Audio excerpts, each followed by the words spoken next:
안녕하세요. 2020년도 1회 전기기사 실기 보건 문제풀이가 되겠어요. 2020년도 1회 전기기사에 좀 예년에 비해서 난이도가 좀 높게 출제가 된 거는 보통 전기기사에서 견적 문제가 별로 그렇게 자주 나오는 편이 아니에요. 견적 문제는 공사기사에 나오는데 아마 견적 문제 때문에 여러분들이 좀 힘들었을 것이다, 그런 생각을 해요. 그래서 제가 항상 강의할 때 우리가 80점을 목표로 공부를 해서 80점 중에서 60점 맞는다, 뭐 이런 생각을 하시면 좋은 건데, 거기에 이제 견적 문제를 빼니까 나머지 이거 60점 맞기가 좀 어려웠어요. 근데 견적 문제 빼면 실질적으로 그게 못 풀 문제들은 아니다, 뭐 우리 교수님들이 그렇게 판단을 했어요.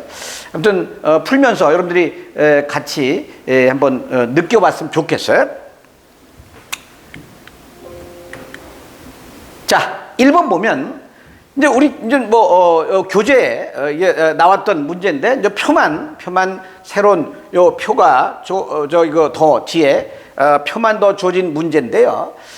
어떤 표가 나왔냐면 요 단상 3상 변압기 참고자료표하고 배전용 변압기, 물론 교재에 있는 표인데 요게 더 추가해서 몇 개가 아주 바뀐 문제가 되겠어요. 자, 3층 사무실용 건물에 3상 3선식 6000V로 쓰잖아요. 200V로 강압하여 쓰는 설비이다. 각종 부하 설비가 표와 같을 때 참고 자료량을 다음으로 답하시오, 이렇게 돼 있고요. 동력 설비 보니까 여기 사용 목적에 따라서 난방관계 보면 보일러 펌프, 오일경 펌프, 온수순환 펌프, 여기 6.0, 0.4, 3.0이고요. 그 다음에 공기조화 관계가 쭉 해서 공기조화 관계 나와 있고요. 급배수 관계 나와 있고요. 기타 소화 펌프 나와서 상용 동력은 여름과 겨울에 다 쓰는, 그런 항상 쓰는 동력을 의미하는데 총합계가 25.8이고요. 그러면 하계 동력은 겨울에만 쓰는 건데 이게 9.4, 단위가 킬로와트다, 이렇게 보시면 되겠죠. 그 다음에 조명 및 콘센트 부하 설비가 있는데 요건 동력 수부하 설비고, 조명 및 콘센트 부하 설비가 전등 관계는 수은등 A, 수은등 B, 형광등, 백일등 합해서 요거 콘센트 관계 있고요. 기타 전화 교환 종류 합해서 77,300 VA다. 여기는 동력은 킬로와트 나왔고 요거 이거 조명 및 콘센트 부하서는 VA로 나온 것이다, 이렇게 보시면 되겠고요. 자, 그다음에 이건 뭐 표는 여기 단상 3상 변압기 참고자료표 있고요. 그다음에 배전용 변압기 정격이 있는데 이따 문제 풀 때 표를 줘주면 우리가 표를 우선해서 구한다, 뭐 그런 설명을 여러 번 드렸던 문제가 되겠어요. 자, 그다음에 뭐 역률 개선용 콘덴사 용량표인데, 이것도 뭐 역률 개선용 콘덴사 용량 구할 때 표가 나올 때는 표를 우선하고 표가 없을 때는 식으로 구한다. 뭐 역률 개선용 콘덴사 용량이 두 가지 있잖아요. 그럼 좌측에 나와 있는 숫자가 개선정률, 상단에 나와 있는 숫자 개선후 역률 아니야? 개선전 역률 좌측이랑 상단 개선후 역률이랑 만나서 부분 찾는 표가 표 24번이 되겠어요. 자, 그 다음에 이 문제를 가지고 문제 한번 보도록 할게요. 1번이 뭐냐? 동계 난방 때 온수순환 펌프는 상시운전하고 보일러용과 여기 오일겨 펌프 수용률은 60이라면 난방 동력 수용반은 얼마인가? 이게 똑같은 건데 우리 교재는 아마 50%라고 나왔을 거야. 그럼 온수순환 펌프는 상시운전하고, 이건 뭐야? 수용률 100%하고 그 다음에 보일러용과 오일기어 펌프가 수용률 60일 때 동력 수용부하는 얼마냐? 뭐 수용부하가 이렇게 되겠죠.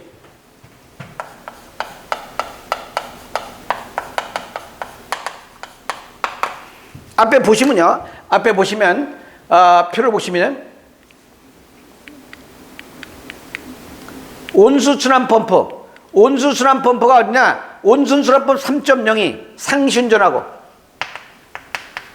100% 적용하고요. 보일러 펌프랑 오일기어 펌프가 6.0 플러스 0.4. 수용률을 몇 프로 적용했냐면 60% 적용이 0.6 적용한 거죠. 계산하니까 6.84 킬로와트 되겠죠. 우리 교재에서 수용률만 바뀌었어요. 나머지 다 똑같고요. 그래서 1번 저 풀이가 되겠고요. 1번 풀이가 그래서 여기 난방 동력 수용관은 6.84 킬로와트가 되겠어요. 자, 2번 봅시다. 2번 보면 동력 부하 역률이 모두 80%란다. 우리 교재는 70% 나왔을 거야. 80%라면 피상전력은 각각 몇 kVA인가 그러는데 지금 아까도 말씀드렸지만 동력 부하 설비가 여기 보시면 이거 상용 동력이 25.8 킬로와트잖아요. 그러면 하계 동력이 52 킬로와트잖아요. 동계 동력이 9.4 킬로와트잖아. 이거를 피상전력을 구하라는 거죠. 피상전력. 그래서 역률을 나눠주면 피상전력을 구할 수 있죠. 그래서 상용 동력, 하계 동력, 동계 동력별로 계산하라. 그래서 요거 상용 동력, 피상전력은 상용 동력이 25.8이야. 25.8. 역률이 얼마라고? 역률을 80% 계산하니까 0.8로 나눠주면 요 킬로와트가 kVA로 바뀌는 거죠. 그래서 32.25. 이게 상용 동력이고요. 하계 동력이 얼마 나왔는가 하면 52 나왔어. 52. 그래서 피상전력이 역률이 80%니까 이게 얼마가 되는가 하면 65 kVA가 되겠죠. 그러면 동계 동력이 얼마 나왔는가 하면 동계 동력이 9.4 나왔죠. 9.4 나왔으니까 곱하기 0.8로 나눠주면 피상전력 kVA가 되겠죠. 그래서 11.75. 이런 건 그냥 맞아줘야 되겠죠. 그래서 상용 동력 32.25, 동계 동력 65. 그다음에 하계 동력 65, 동계 동력 11.75 kVA가 되겠어요. 자, 그러면 총 설비 용량은 몇 kVA로 기준해야 되는가? 자, 이게 시중에 답이 두 가지가 있을 수 있어요. 그 총 설비 용량은 동력 부하 설비에다가 조명 및 콘센트 부하 설비를 더해야 될 거 아니에요. 그럼 동력 부하 설비가 지금 상용 동력, 하계 동력, 동계 동력을 kVA로 구했고요. 밑에 조명 및 콘센트 부하 설비가 77,300 VA 나왔잖아. 그걸 kVA로 고치면 77.3 kVA가 되겠죠. 그래서 총 설비 용량은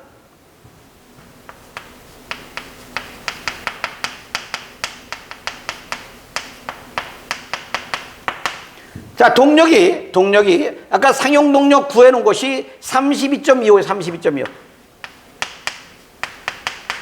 그러면 하계 동력이 65야. 그러면 동계 동력이 11.75. 조명 및 콘센트 부하 설비가 77,300인데 kVA로 고치면 77.3이죠. 이렇게 계산하면 얼마가 되는가 하면 186.3.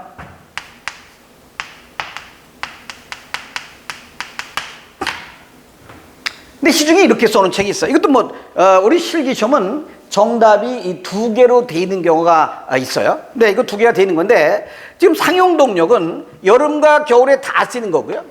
하계 동력은 여름에만 쓰는 거고 동계 동력은 겨울에만 쓰는 거기 때문에 요거 설비 용량을 하계 동력이 크기 때문에 동계 동력을 빼고 나머지를 설비 총 용량을 계산해 놓은 책도 있어요. 이건 변압기 용량 구할 때는 좀 설득력이 있는데 설비 용량은 하계 동력이 뭐예요? 에어컨이죠. 이런 부분들 아니야? 여름 쓰는 거 아니야? 그다음에 동계 동력이 뭐야? 히터 이런 거 아니야? 어차피 에어컨도 설비하고 히터도 설비해야 되는 거니까 원칙적으로 총 설비 용량은 상용 동력에다가 하계 동력, 동계 동력, 그다음에 조명 및 콘센트 부하 설비는 것이 총 설비 용량 의미에 가깝다. 근데 책에 따라서 요거 하계 동력이 크니까 동계 동력을 빼고 계산해놔도 정답 처리는 되겠어요. 자, 일단 이제 변압기 용량 구할 때 다시 설명드릴게. 그래서 총 설비 용량은 186.3 kVA가 된다. 뭐 됐어요. 그다음에 네 번째 보면 네 번째 전등의 수용률은 70%. 우리 교재는 아마 50% 있을 거야. 콘센트 설비의 수용률은 50%. 우리 교재는 아마 뭐 70대 있을 거고요. 한다면 몇 kV 단상 변압기를 사용하는가? 단 전화 교환용 정류기는 100% 수용률 계산하여 결과에 포함시키며 변압기 예비율을 무시한다. 만약에 우리 뭐 관련도 보면 예비율을 10% 한다. 그러면 나중에 1.1배 곱했죠. 이거는 뭐야? 무시한다는 게 그냥 있는 그대로 계산하라 이거죠. 그럼 앞에 우리가 뭐 조건을 보면 조명 및 콘센트바 설비 보면 여기 조명 및 콘센트가 보면 전등 관계가 있죠. 전등 관계 순등 A가 여기에 1040이잖아. 1040. 요거는 수용률을 얼마고? 70%. 그러면 1040, 그 다음에 1120, 45,100, 600은 수용률을 70% 하고. 그래서 이걸 어떻게 되냐면 전등 관계가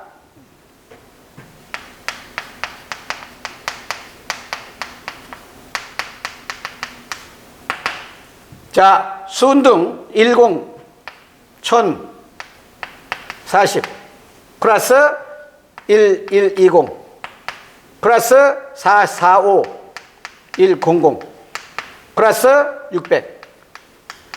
이건 수용률을 몇 퍼센트 하는가 하면 수용률을 여기에 이거 0.7하고요. 70%가 곱하기 KVA로 고치면 10에 마이너스 3승한다. 이거 계산하니까 얼마가 남 33.5 kV.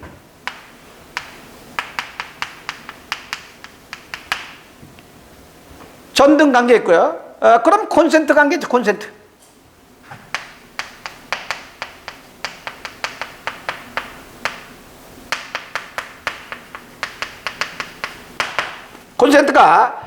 콘센트가 일반 콘센트가 12,000. 그 다음에 플러스 환기용팽 440. 그 다음에 3,440 플러스 3,000. 그 다음에 3,600.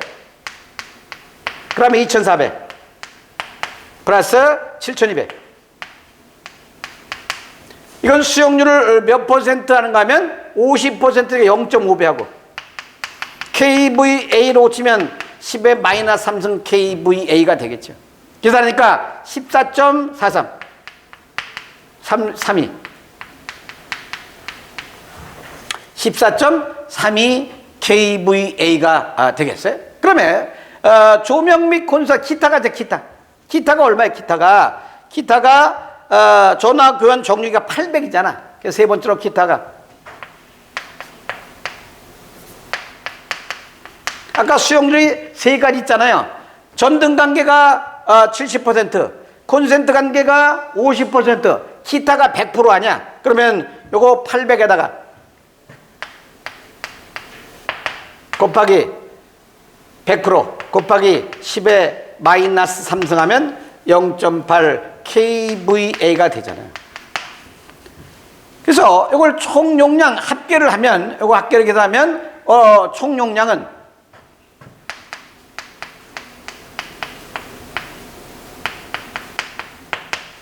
전등 관계가 33.5, 콘센트 관계가 14.42, 14.32 플러스 기타가 0.8. 이거 계산하니까 얼마가 나오는가 하면 요거 48.62 kVA가 나오죠. 48. 그래서 변압기 용량은 뭐 요거 더 큰 거 단상 50 kVA를 선택하면 되겠죠. 그래서 단상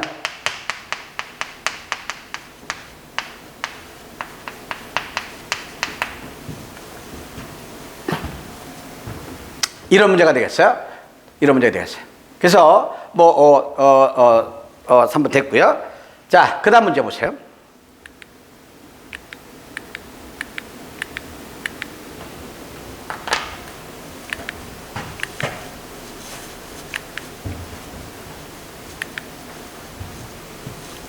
자, 조명 및 콘센트 설비했고요.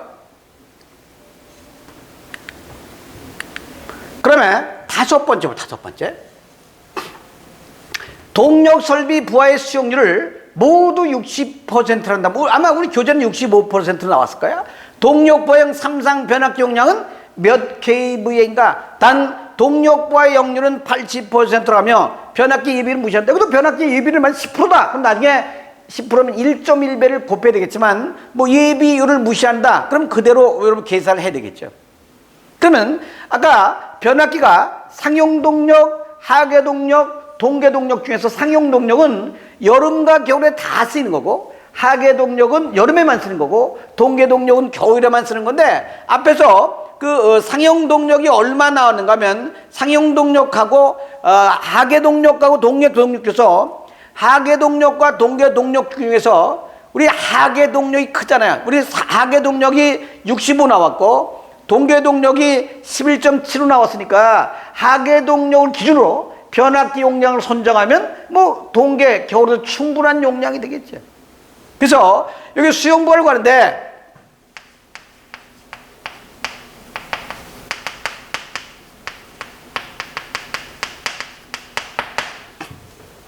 자, 동력 수용부는 상용 동력이 얼마냐? 상용 동력이 32.35 하고요.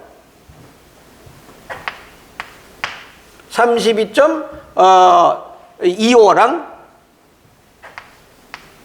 플러스 하계동력과 동계동력 중에서 하계동력 65가 크죠.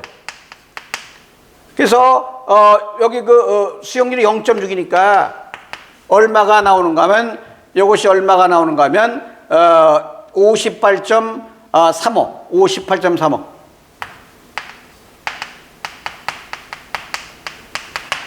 요 중에서 자, 그럼 아까 요거 58.35가 아까 표가 있었잖아. 뭐 단상도 마찬가지지만 아까 표를 한번 보실까요?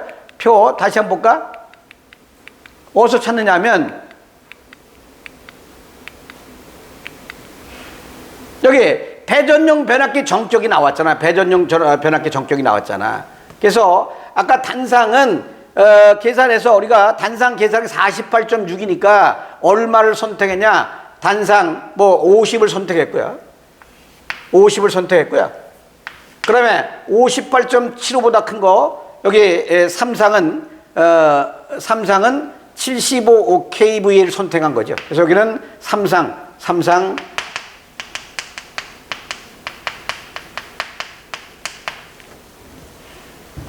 그래서 단상 50kV 됐고요. 삼상 75kV를 선택했어요. 그래서 동력 부하 저 변압기 용량 뭐 구했고요. 그다음에 5번을 5번 됐고요. 자, 6번 봅시다. 상기 건물의 변압기 총 용량은 얼마냐? 뭐 지금 구했잖아. 단상 50kVA하고 삼상 75kVA가 되니까 변압기 총 용량은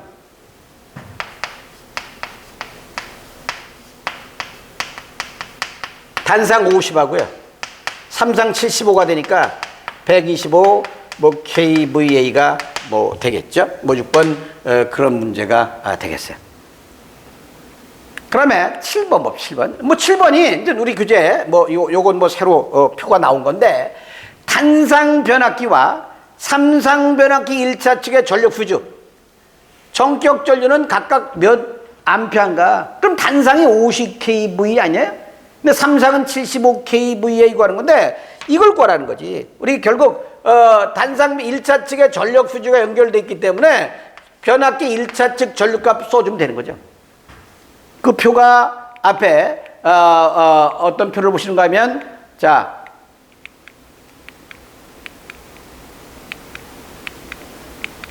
요 표를 보세요. 표. 자, 지금 단상, 삼상 변압기 참고자료 표 보시면 되는데 지금 단상 얼마를 선택했죠? 50kVA를 선택했잖아요. 근데 2차 측이 6000V 아니야? 그러니까 3.38 말고 6000V, 6.6kV를 선택해야 될 거 아니에요? 그게 전격 전류가 얼마 나왔어? 15A 나왔죠. 그러면 삼성은 75kVA를 선택했잖아. 75kVA를 선택했는데 삼성란에서 요것도 2차 측이 6600V니까 요거 6.6과 만나는 거 전격 전류 뭐 7.5A가 되겠어요. 그래서 여기 단상은 15A, 그다음에 삼상은 7.5A 뭐 이렇게 되겠어요. 그래서 단상은 뭐 15A, 삼상은 7.5A 뭐 표를 보고 찾는 문제가 되겠어요. 뭐 7번을 다시 한번 쓰면, 자, 단상 50kVA짜는 삼상은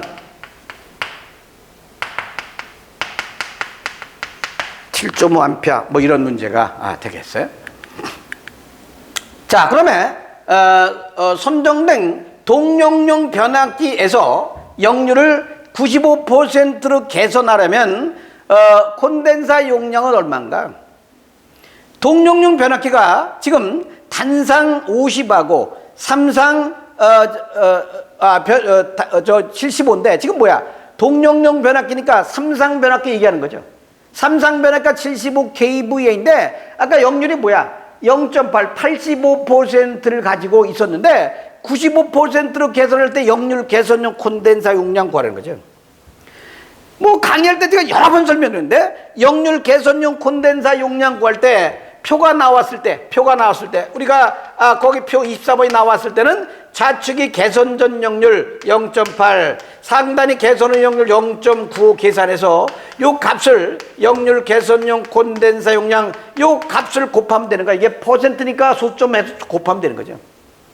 그러면 표가 없을 땐 식으로 구하는 거 아니에요? 식으로 구할 때 역률 개선용 콘덴사 용량 Q는 탄젠트 세타1 마이너스 탄젠트 세타2, 이건 코사인 세타1 분의 사인 세타1, 코사인 세타2는 사인 세타2가 되는 거죠. 그러면 표가 나올 땐 표로 우선하고 표가 없을 땐 식으로 구할 거 아니야. 근데 여기는 표 24번이 나왔죠.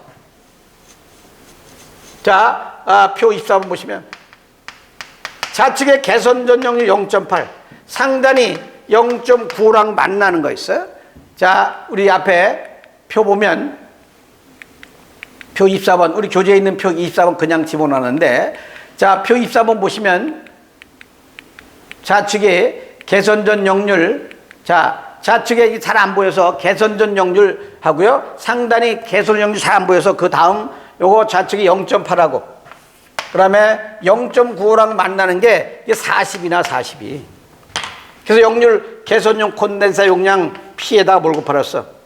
K값 곱하면 되는데 동력용 변압기가 75kVA니까 75 곱하기 0.42 계산하니까 얼마가 또 하나까지 조심할게. 이게 뭐야? 75kVA잖아요.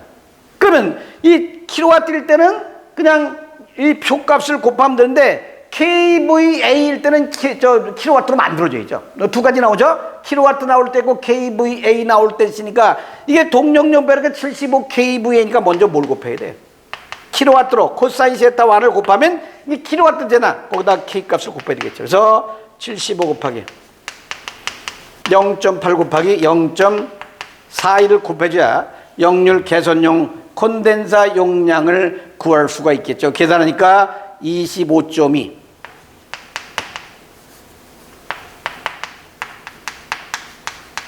이건 역률 개선용 콘덴사 용량 구할 때 표가 나와 있는 거야.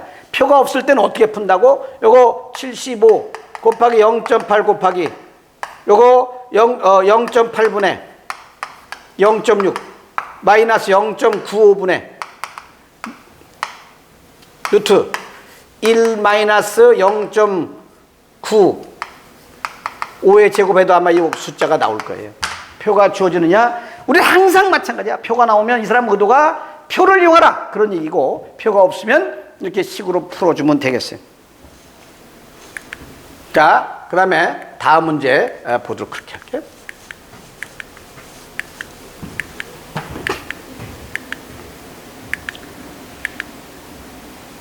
자,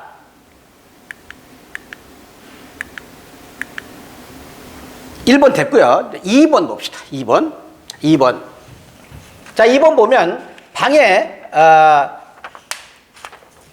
가로가 10m, 세로가 8m, 방바닥의 천장까지 높이가 4.85m인 방에서 조명기구를 천장에 직접 치부하고자 한다. 이 방의 실지수로 가라. 우리 실지수 가는 건 진짜 필기시험보다 엄청 나온 거죠. 실지수 식이 뭐예요?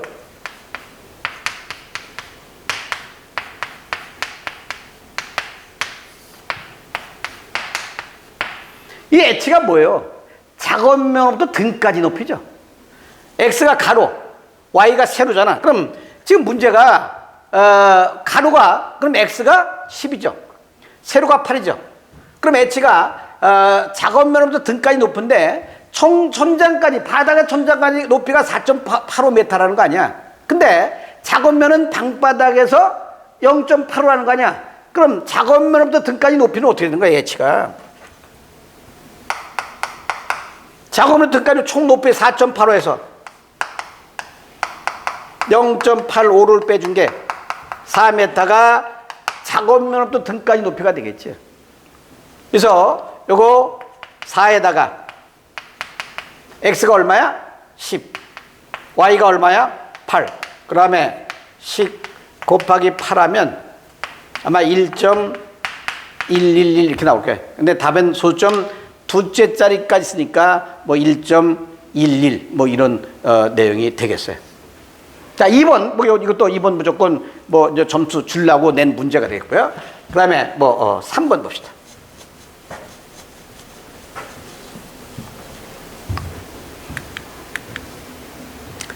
3번 이거 이전력계법. 제가 항상 마지막 시험 시간에 이전력계법하고 V결선을 같이 또 정리해 드리는데 이전력계법 출제 빈도수 엄청 높은 건데 또 나왔죠.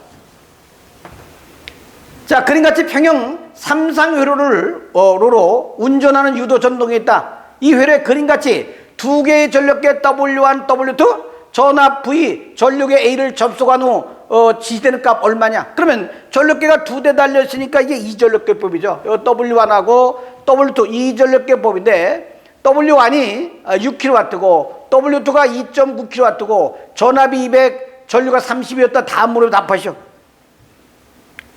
자, 1번이 뭐냐? 유도 전동의 역률은 얼마냐 이거지. 우리 이전력계법일 때 역률 구하는 게 두 가지씩 있죠.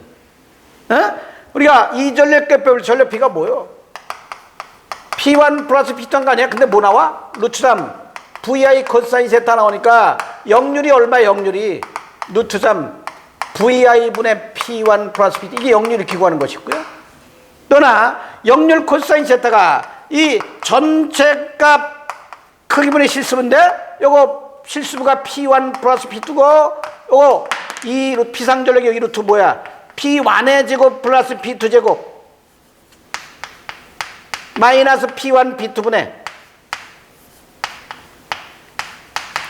이 전력계 뽑을 때 필기시험 실기도 다 마찬가지야. 역률을 이렇게 구하는 역률이 있고 이렇게 구하는 역률이 있죠. 그럼 이걸 쓸 거냐 이걸 쓸 거냐 항상 문제를 봐야 하는 거죠. 이 사람 뭐들은 뭐야? 전압 나왔죠. 전류 나왔죠. 여기는 뭐 P1이라 하지만 W1, W2 나왔잖아. 이건 전압, 전류, 이 전력계 지식값 나왔으면 이 공수라는 거고요. 여기는 전압과 전류값을 주어지지 않고 P1과 P2만 나오면 요 공식으로 풀라는 거예요. 이 문제는 뭐야? 이 공식으로 풀라는 거지. 역률 코사인 세타가 뭐야?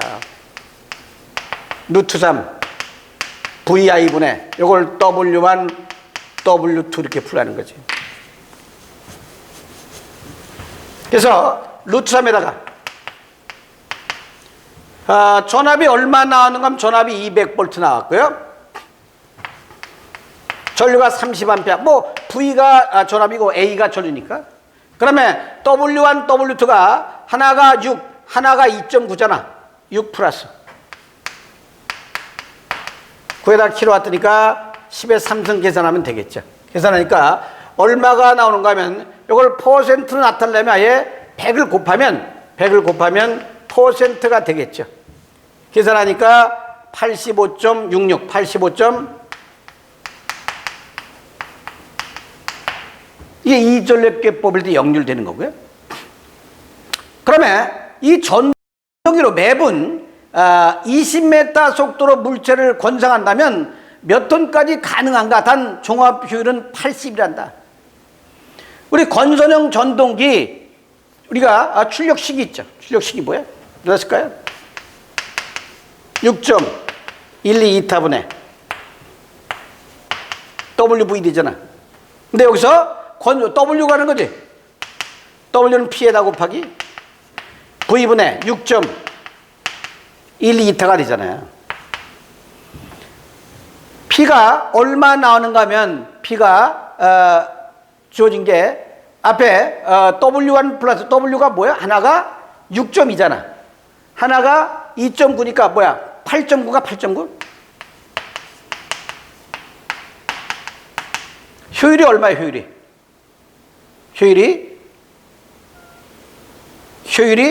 여기 저기 80% 나왔지. 0.8 나왔고요. 그러면 속도가 얼마 나왔어? 20 나왔죠, 20. 이거 계산하니까 2.18이 되겠어요. 2.18이 되겠어요. 그래서 톤이 되겠죠. 이전력계법 연결된 거고요. 자, 그러면 다음 문제.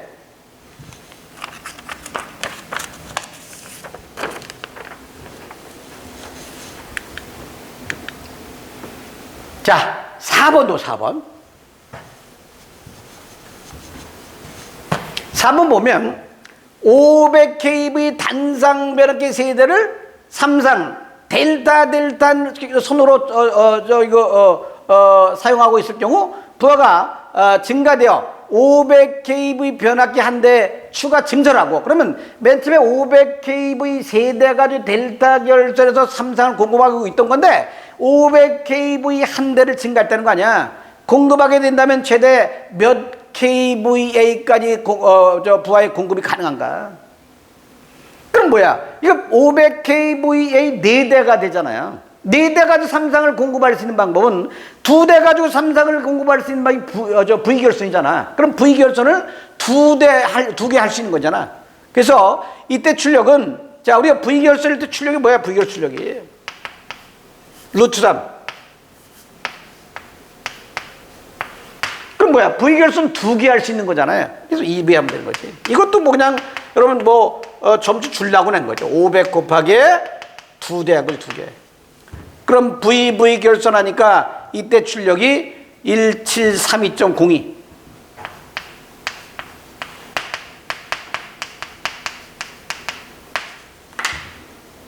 제가 아까 말씀드렸지만 우리 실기가 끝나고 마지막에 항상 이전력계법하고 V결선하고 삼전압계법, 삼전류계법하고 배율기, 분류기하고 그다음에 전지 연결을 항상 같이 또 내용 설명드렸던데 바로 이 시험에도 앞에 이전력계법 V결선 또 나왔어요.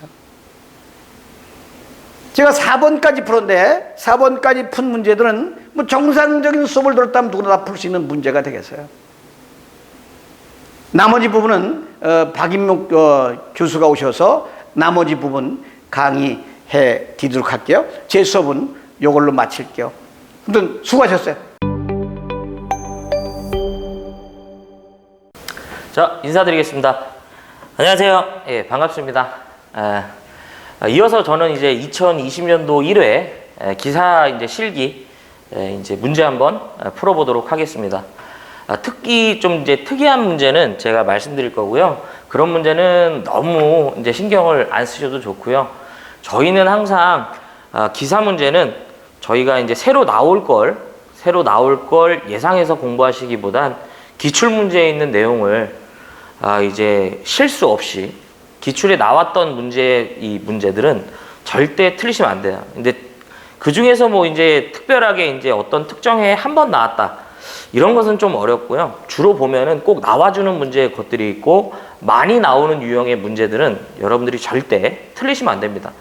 그런 문제만 잡으셔도요, 합격할 수 있게끔 점수를 주기 때문에 중요한 것은 이제 새로 나온 문제를 맞추기보다는 얼마만큼 그 문제에 대해서 내가 풀었던 문제를 시험장에 가서 증명하냐, 그거랑 이제 실수를 줄이는 그런 방법이 되겠습니다. 그래서 특정 부분의 문제는 주로 이제 변하지 않는 문제들이 되기 때문에 그런 문제는 여러분들이 딱, 이 문제가 나오면, 풀이가 어떻게 돼야 된다라는 거를 좀 기억을 하시면서 공부하시면 좋습니다. 왜냐하면 이제 유형의 문제가 워낙에 어떤 뭐 콘덴서 용량 구하는 문제인데 어떤 문제는 이런 식으로 접근하고 또 비슷한 문제인 것 같지만 또 다른 해설로 접근하는 이런 경우가 있는데 그럴 때는 이제 어떤 특정 키워드를 기억하셔갖고 이런 경우에는 해설이 이렇게 접근이 되는구나, 그런 거를 좀 잘 보셨으면 좋겠어요.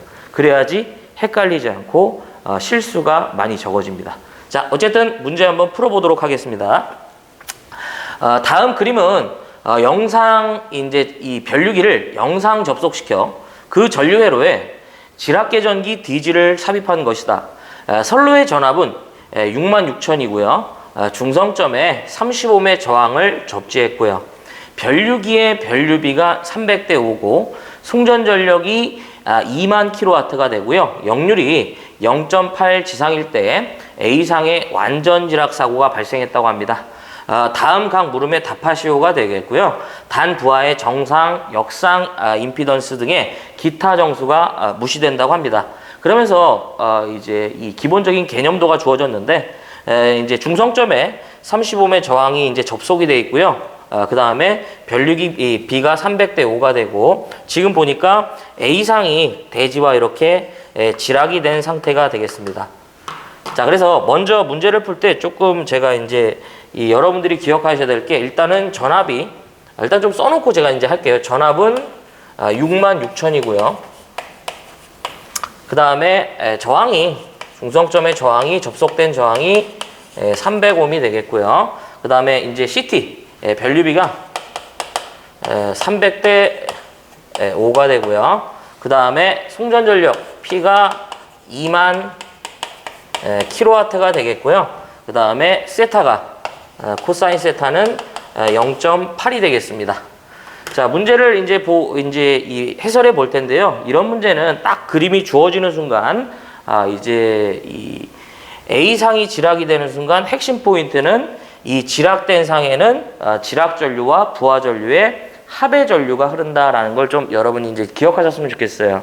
그래서 아까 이제 제가 문제를 풀기 전에 이제 말씀드렸듯이 이런 문제, 어떤 문제가 주어졌을 때 딱 바로 이제 시험장에서 식이 떠올리셔야 돼요. 그만큼 그 연습이 필요해요. 그래서 그런 이제 연습을 하려면 사실 이제 많은 이 시간이 이제 이 투자가 되겠죠. 딱 그 문제를 보자마자 이 문제 어떻게 푸는구나 이렇게 딱 식을 세울 수 있을 정도가 연습이 되시면 그건 뭐 이제 가서 잘 하고 나오시죠. 자, 어쨌든 문제 한번 풀어보겠습니다. 자, 먼저 첫 번째 물어본 문제는 뭐냐면 지락계전기 DG에 흐르는 전류가 이제 몇 암페어의 전류가 흐르게 되냐 이거예요. 이 문제에서 첫 번째는 지락계전기 DG에 흐르는 전류인데 첫 번째는 저희가 지락 전류를 계산해 봐라 이거예요. 자, 지락 전류는 대지 전압을 저항으로 나눈다고 보시면 되겠습니다. 그래서 이 주어지는 전압을 저희가 얼마로 나눠줘야 된다? 66,000을 루트 3으로 나눠주신 다음에요. 저항이 얼마가 된다? 300이 되겠습니다. 그래서 얘를 계산하시면 요 값이 얼마가 나오냐면 대략 요 값이 127.02A가 나옵니다. 127.02A. 이 상태에서 지락계전기 DG에 흐르는 전류는요, 이 전류가 아닌 CT에 의한 작아진 전류가 되겠죠. 그래서 IDG라고 해볼까요? 지락계전기에 흐르는 전류는 실제로 이 지락전류에다가 CTB를 역수를 취한 값을 곱해주면 이 값이 작아지겠죠. 막바로 CTB를 곱해주는 순간 더욱더 커지기 때문에 작아지려면 당연히 얘를 뒤집어 줘야죠. 그래서 127.02에다가 CTB가 지금 저희가 이 300대 5니까 거꾸로 취하면 300분의 5가 되겠죠. 그래서 이렇게 계산하면 요 값이 대략 얼마가 나오냐면요. 2.117A가 나와요. 네, 이렇게 계산할 수 있다는 거죠. 자, 그 다음에 두 번째. 이 문제는 사실 이제 2번이 핵심입니다. 2번만 풀 줄 아시면 나머지는 이제 큰 문제가 되질 않아요. 자, A상 전류계에 흐르는 이제 즉 전류계 A에 흐르는 전류가 몇 암페어인가요? 요게 핵심이고요. 요 A상 전류계에 흐르는 전류는 뭐 이제 전류계 A라고 할까요? 이 부하 전류와 지락 전류에 이제 합의된다라는 것만 보시면 되겠습니다. 자, 그래서 먼저 첫 번째 제가 뭘 계산할 거냐면 부하 전류를 계산할 건데요. 우리가 흔히 아는 P는 루트 3의 VI의 코사인 세타가 되죠. 예. 그래서 여기서 전류 I는 루트 3의 V 코사인 세타분의 뭐가 된다? P가 되겠습니다. 그래서 요거를 이제 조건으로 바꿔보면 루트 3에다가 지금 전압이 얼마냐면 66kV죠. 66,000 곱하기 10의 3승이고요. 그 다음에 역률이 0.8이네요. 0.8.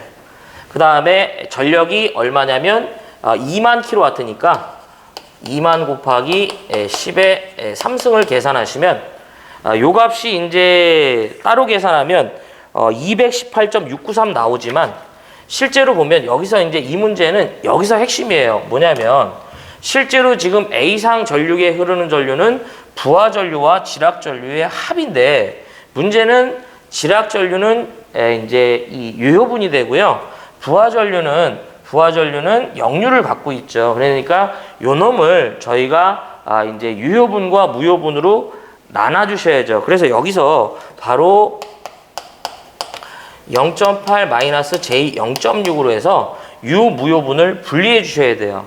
그래서 이렇게 분리를 하면 얘가 얼마 나오냐면 대략 174.95 마이너스 J 131.2 암페어가 이제 나오겠습니다.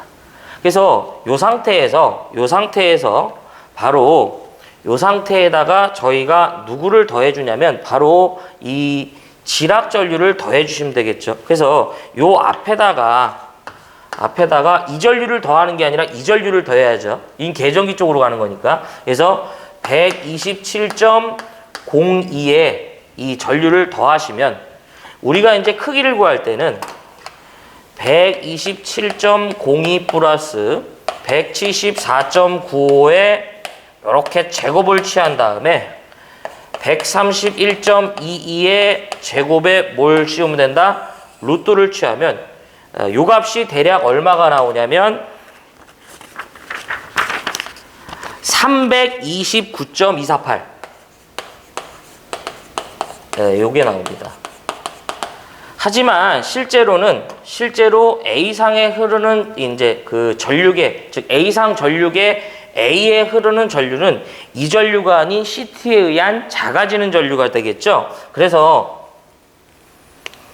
329.248에다가 CTB를 역수를 취하면 300대 뭐가 된다? 300분의 5가 돼갖고요.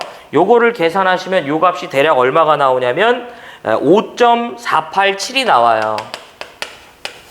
암페어가 되겠습니다. 이 문제는 사실상 3번, 4번은 아무것도 아닌 문제고요. 이 문제는 이 둘이 핵심입니다. 요 1번과 그 다음에 2번만 해결할 줄 아시면 3, 4번은 기본적으로 먹고 들어가는 문제라고 보시면 되겠습니다. 그래서 꼭 이 문제 자체에 딱 그림을 보자마자 저희가 계전기에 흐르는 전류를 기억한 다음에 A상에 흐르는 전류는 부하 전류와 지락 전류에 합의되기 때문에요. 같이 흐르는 거죠. 그러니까 이제 이렇게 분해시키는 거죠. 그래서 이렇게 저희가 분해시킨 다음에 해설이 이렇게 되고요. 그 다음에 실제로는 전류계에 흐르는 전류는 우리가 이제 이 CT를 설치하는 이유가 바로 그 이유이기 때문에 그렇죠. 작게 하려고 하는 거죠. 그래서 이 전류를 저희가 작게 하려고 이제 300대 5라는 이 CT를 달아준 거죠. 그래서 계산하면 5.487A가 되겠습니다. 그 다음에 이제 B상 전류계 B에 흐르는 전류인데요. 자, 요거는 이제 지워보겠습니다. 자, B상 전류계에 흐르는 전류인데요. B상 전류계에 흐르는 전류는 부하 전류만 흐르기 때문에, 자, B상 전류계에 흐르는 전류죠. 아까 이제 계산한 이제 부하 전류 I는 루트 3의 V 코사인 세타분의 뭐가 된다? P가 되죠. 그래서 요 놈은 루트 3에다가 전압이 66,000 곱하기 10의 3승에 역률이 0.8이죠. 그 다음에 2만 곱하기 10의 3승이 됩니다. 주로 저는 이제 답안을 쓸 때는 이렇게 단위를 좀 다 펼치라고 추천을 해드리고 싶어요. 네. 그래서 이렇게 계산하면 얘가 얼마 나오냐면 218.693 이렇게 나오거든요. 그래서 얘는 여기서 이제 이 전류 부하 전류밖에 없기 때문에 굳이 얘를 분리할 이유가 없죠. 아까는 지락 전류와 부하 전류의 합이기 때문에 얘를 이제 분리한 개념이지만 지금은 그냥 여기서 끝내면 이제 되는 문제죠. 그 다음에 실제로 또 똑같이 비상 전류계 B에 흐르는 전류는 이 전류가 아닌 이 전류를 작게 취한 전류죠. 그렇기 때문에 IB라고 해볼까요? IB는 I에다가 똑같이 CTB를 거꾸로 취하시면 되죠. 그래서 218.693에다가요. CTB가 이제 300대 5니까 300분의 5를 하시면 이 전류가 대략 얼마 나오냐면 3.644 그렇습니다. 암페어가 되겠습니다. 자, 그 다음에 C상 전류계는 사실 이게 이거죠. 근데 이제 시험장에서 이렇게 나오면 안 되지. 그래서 저희가 C상 전류계에 흐르는 전류도 똑같습니다. 전류는 루트 3에 V 코사인 세타분의 뭐가 된다? P로서 볼 수 있고요. 자, 루트 3에 전압이 66,000 곱하기, 자, 66,000이니까 자, 1이 되고요. 그 다음에 전력이 2만 곱하기 저희가 10의 3승을 때리면 218.693A가 나오는데 역시 여기다가 218.693에다가 CTB를 이제 까꿀로 하면 1이 되죠. 그래서 이렇게 계산하면 얘가 얼마 나오냐면 똑같이 똑같겠죠. 644 암페어가 나오게 되겠습니다. 그래서 이렇게 이제 그 문제를 이제 해설할 수 있는데요. 핵심은 저는 개인적으로는 이제 다시 한번 이 문제를 이제 바라보면, 자, 이건 제가 지울게요. 좀 여러분 이제 볼 때 좀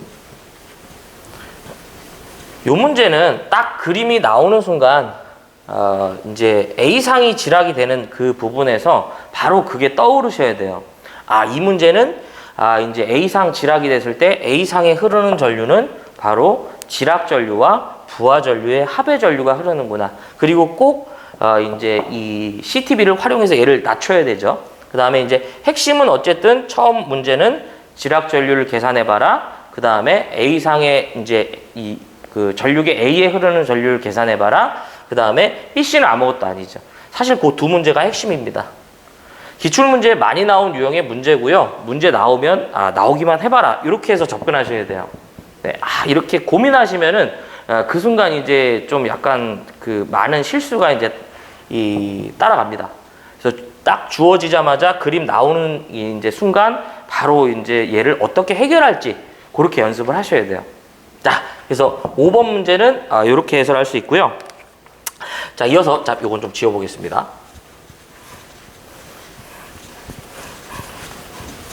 예.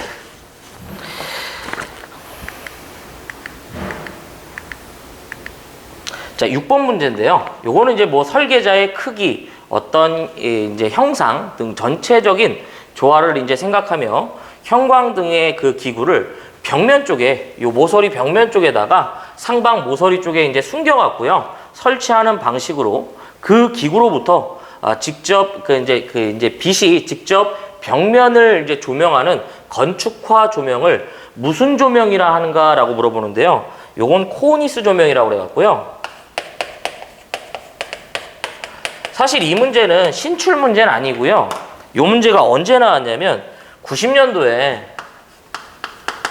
90년에 이제 기사에 출제가 된 적이 있는 문제입니다. 근데 솔직히 이제 90년도까지를 확인하기에는 그러면 이제 30년치를 봐야 되는데, 그래서 이런 문제는요, 만약에 이제 요번에 뭐 이제 틀리셨다 하더라도 어쨌든 뭐 이런 문제는 꼭 잡아야 될 유형의 문제는 아니라고 생각합니다. 예. 어쨌든 요 전에 풀었던 5번 문제는 꼭 잡으셔야 돼요. 그래서 이제 다음에는 제가 이제 이런 것도 이제 좀 사진 첨부하는 거 좀 그런 것도 좀 연습을 해야 될 것 같아요. 자, 이제 넘어가 보겠습니다. 자, 넘어가기 전에 문제를 좀 지어보고, 6번 문제는 어쨌든 저런 문제를 저희가 틀렸다고 해서 이제 시험에서 떨어지는 것이 아니니까 걱정하지 않으셔도 돼요. 예. 사실은 너도 틀리고 나도 틀린다 라고 보셔야 돼. 자, 그 다음에 이제 저희가 봐야 될 문제가 7번 전기설비 기술기준 및 판단기준에 의해서 시설해야만 하는 피레기의 설치 장소를 3개서 쓰라고 했는데요. 이런 문제는 반드시 맞춰야죠. 네. 그리고 이제 항상 좀 저는 좀 강조드리고 싶은 게 뭐냐면, 어떤 문제든 얘에 관련된, 이 피레기에 관련된 문제는 빠지지 않고 출제가 됩니다. 그래서 자, 먼저 피레기의 설치 장소를 이제 쓰라고 했기 때문에 답을 한번 쓰고요. 요 놈에서 나올 수 있는 걸 한번 싹 정리해 보겠습니다. 자, 첫 번째가 요거는 이제 외우실 때 저희가 이제 피레기는 이제 시설 장소라고 그래요. 시설 장소. 저는 이제 발고갑에 요렇게 좀 기억을 하시면 좋아요.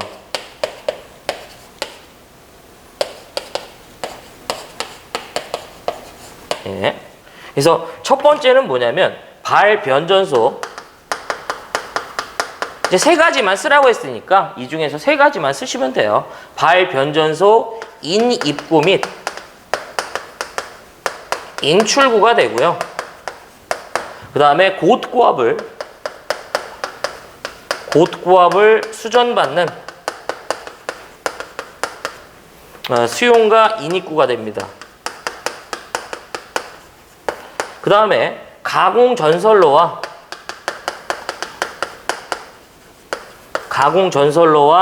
지중전선로의 접속점이 되고요. 배는 배전용 변압기, 고압 및 특고압축이 돼요. 여러분들 이제 실제 실무에서 이 피레기를 볼 수 있는 기회는 사실 이 2가지가 가장 보기가 쉬워요.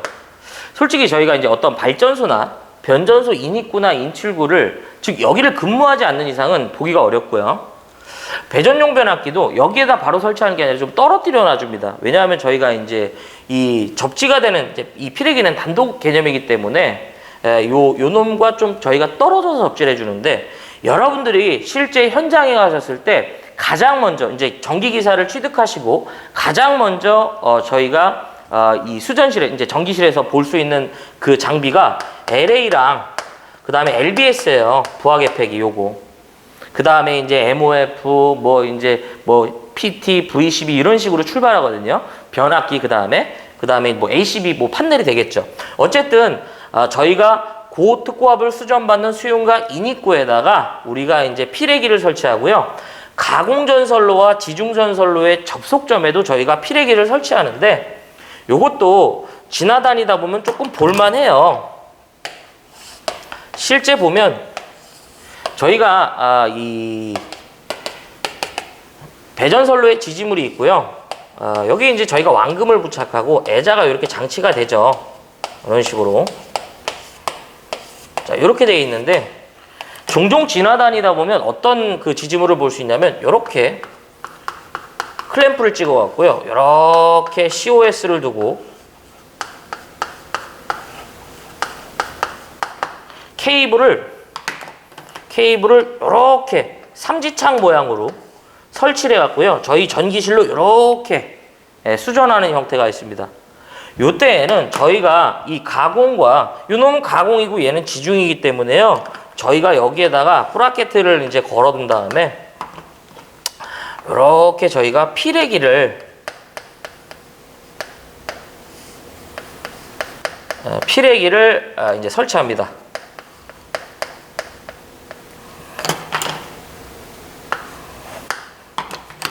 요렇게.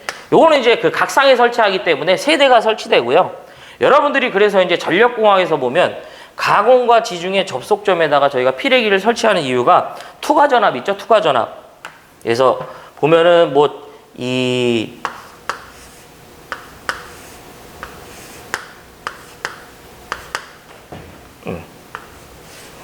자, 요게 이제 Z1이 되고요. 요게 Z2가 되고, 그 다음에 요 접속점에다가 저희가 이렇게 피레기를 두죠. 그래서 실제로 보면 이 Z1이 가공이 되고요. Z2가 이제 지중이 됩니다. 서로가 이제 임피던스가 다른 구간이죠. 요 임피던스가 서로가 다른 이 변곡점에다가 저희가 피레기를 둬갖고요. 실제로 이제 어느 정도 이제 이 입사되는 전압이 있으면 여기서 다시 이 변곡점에서 반사되는 전압이 있고요. 이렇게 투과되는 전압이 있죠.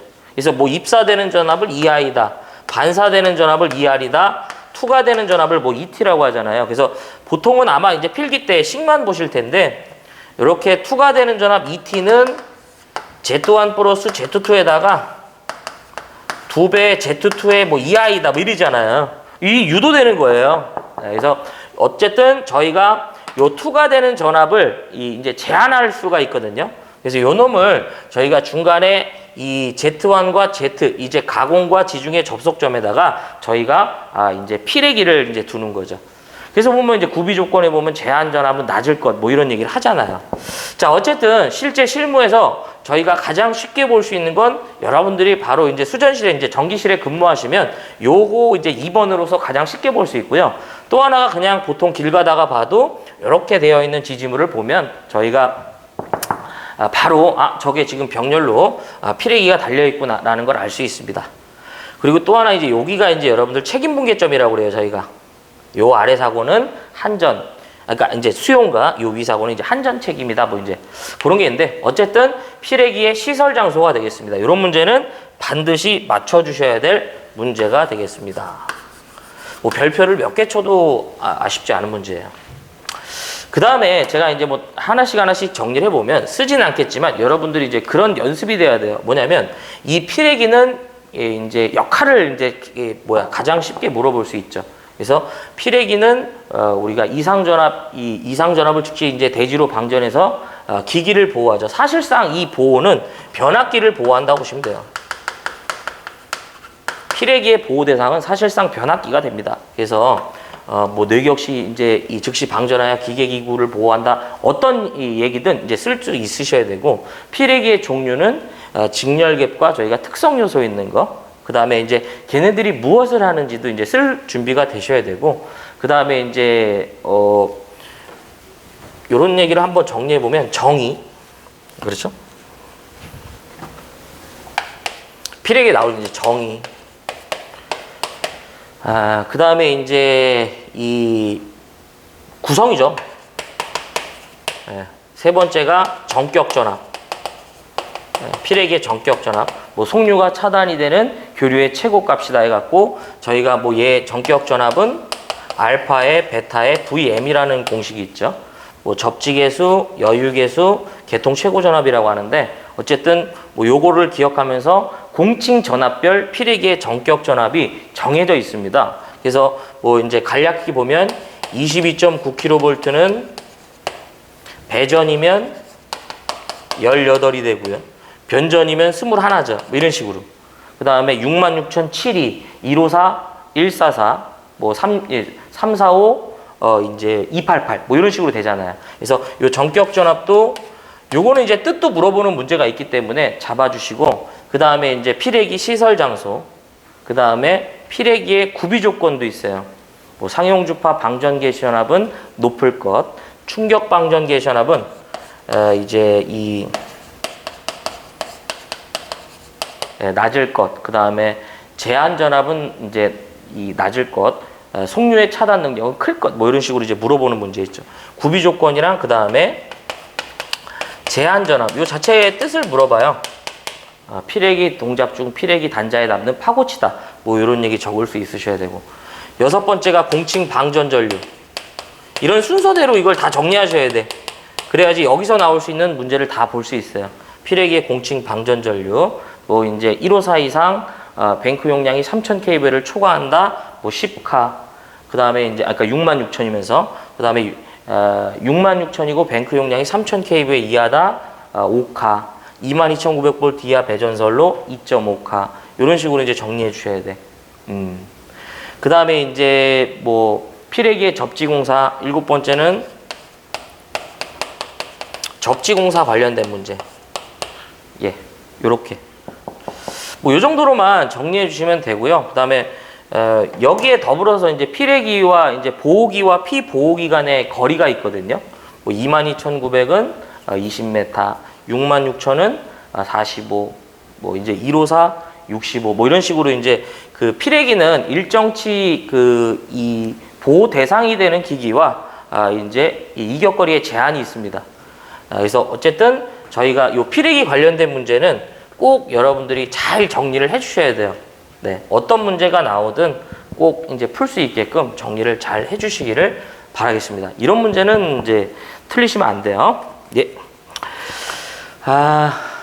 그 다음에 이제 8번 보도록 하겠습니다. 8번 넘어가기 전에 내용을 지우고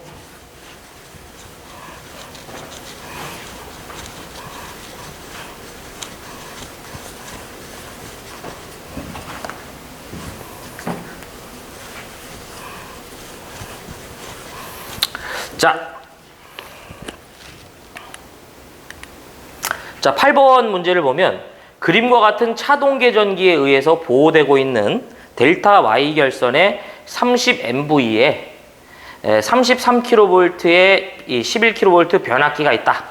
고장 전류가 전격 전류의 200% 이상에서 동작이 이제 이 동작하는 이 계전기의 전류 IR의 값을 구하라고 했는데요. 단 변압기의 그 1차 측에 이 변류비와, 그러니까 1차 측과 2차 측의 변류비가 500대 5고요. 2차 측은 2000대 5가 되겠습니다. 이 문제도 제가 보면 이제 그 15년도에 나왔던 문제고요. 이 문제는 이제 신출 문제는 아니죠. 그래서 비율 이제 차동 계전기에 관련된 그 이제 전류를 물어본 건데요. 보통은 시험 문제에서 보면 이 그 차동 계전기나 이제 비율 차동 계전기 관련된 문제가 거의 빠지지 않고 출제되기 때문에 이런 문제는 좀 잘 정리를 하셔야죠. 계산 문제도 그렇고. 그래서 요놈들은 이제 저희가 변압기나 그 다음에 이제 발전기에 그 내부 고장 시에 이를 보호하기 위해서 이제 설치를 하죠. 그래서 이 계전기 측에서 이제 그 이 차동 계전기 측에서 여러분들이 꼭 기억하셔야 될 건 지금 보면 변압기 결선이 1차는 뭐가 되냐면 델타고요. 2차가 뭐가 된다? Y가 됩니다. 그래서 이때는 저희가 계전기의 그 이제 CT 결선을 저희가 반대로 하죠. 위상차 보정을 위해서 저희가 1차 측 변압기에, 즉 주변압기의 결선에 반대로 하는데 여기 보면 이제 얘가 델타니까 여기는 Y가 되고요. 요 놈은 뭐가 된다? 델타 결선이 되는 거죠. 변압기는 그렇고요. 발전기는 그대로 합니다. 그래서 주로 이제 발전기는 물어보질 않기 때문에 그래서 보통 보면은 EMVA 발전기는 그렇고요. 그다음에 변압기는 이제 10MVA 이상부터는 요 이제 그 이 차동 계전기를 이제 설치해 준다고 보시면 되겠습니다. 자, 그러면 문제에서 보면 지금 이 IP고요. 1차 측이 이제 IP고 IS가 되죠. 그다음에 요 IR에 흐르는 전류인데 양전류에 저희가 차가 됩니다. 그래서 먼저 저는 IP를 한번 구해보면 IP는 자 루트 3에 V1에 그 다음에 P에 당연히 뭐예요? 작아지는 전류죠. 아까 우리가 이제 그 계전기 측에서 이제 했던 부분이기 때문에 일단 요거 그냥 제가 어차피 다음 문제 요게 있는데 요 상태에다가 제가 한번 풀어볼게요. 이제 요 자체에서 그냥 이 문제를 그냥 풀어보겠습니다. IP는 루트 3의 V분의 뭐가 된다? P에다가 CTB를 거꾸로 취해주시면 되죠. 작아져야 되니까요. 네. 그러면 바로 한번 들어가 보면 왜 노란색으로 찍어? 자, 루트 3에다가 V1이 지금 얼마냐면요. 이 33kV죠. 요거. 자, 33 곱하기 10의 3승에다가 전력 이제 이 용량이 30MVA니까 30 곱하기 10의 6승을 하시면 돼요. 그래서 요거를 제가 계산해 보면 이 전류가 대략 얼마 나오냐면 5.25A가 나오죠. 예. 그 다음에 IS죠. 이게 좀 저기 해갖고 IS에 흐르는 전류인데 요거는 색깔을 맞추겠습니다. 루트 3에다가 똑같이 V2에 뭐가 된다? P가 되죠. 예. 똑같이 여기에다가 CTB를 이제 역수를 취해주면 되는데요. 핵심은 뭐냐면 이 문제도 요 유형의 문제는 수치가 바뀌어서 여러 유형의 문제가 있죠. Y결선의 경우 이제 이 상이든 선이든 전류가 같지만 요 놈은 선에 흐르는 전류가 상에 흐르는 전류보다 루트 3배 크기 때문에 마지막에 여기에다가 루트 3배를 취해 주시는 거죠. 그래서 얘를 그대로 적용해 보면 자, 루트 3에다가 자, 2차 측의 전압이 얼마냐면 11kV이기 때문에요. 11 곱하기 10에 3승한 다음에 전력이 얼마냐면 30MVA니까 30 곱하기 10에 6승 곱하기 CTB가 얼마가 되냐면 이제 2차 측, 요건 이제 이 1차 측이 되고 이제 2차 측이 돼야죠. 2000대 5니까 2000분의 5에다가 루트 3을 곱해 주시면 돼요. 그래서 이렇게 해서 계산기를 두드리면 6.82가 나와요. 예. 그러면 이제 요거 이제 좀 전류를 좀 지워보고요. IP가 5.25고요. 그 다음에 IS죠. S가 6.82가 됩니다. 그러면 I 아래 흐르는 전류는 양전류의 차가 되죠. 그래서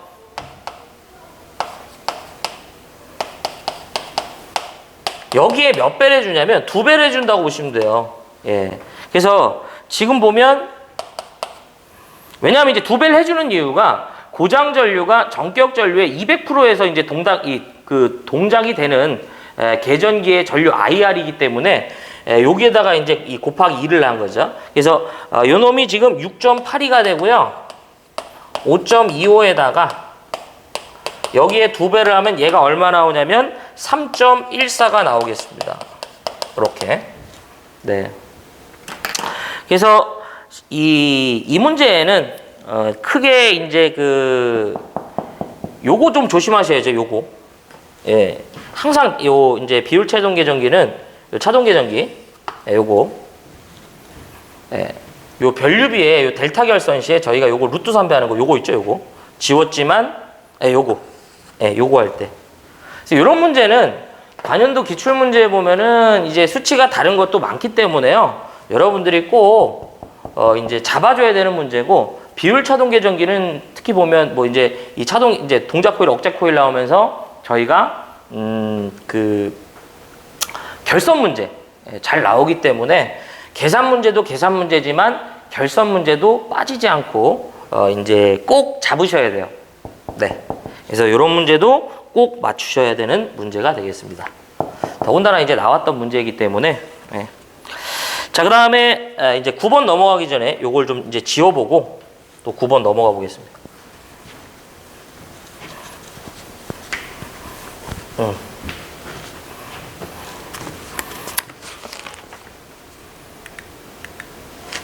자, 9번 문제가 되겠고요.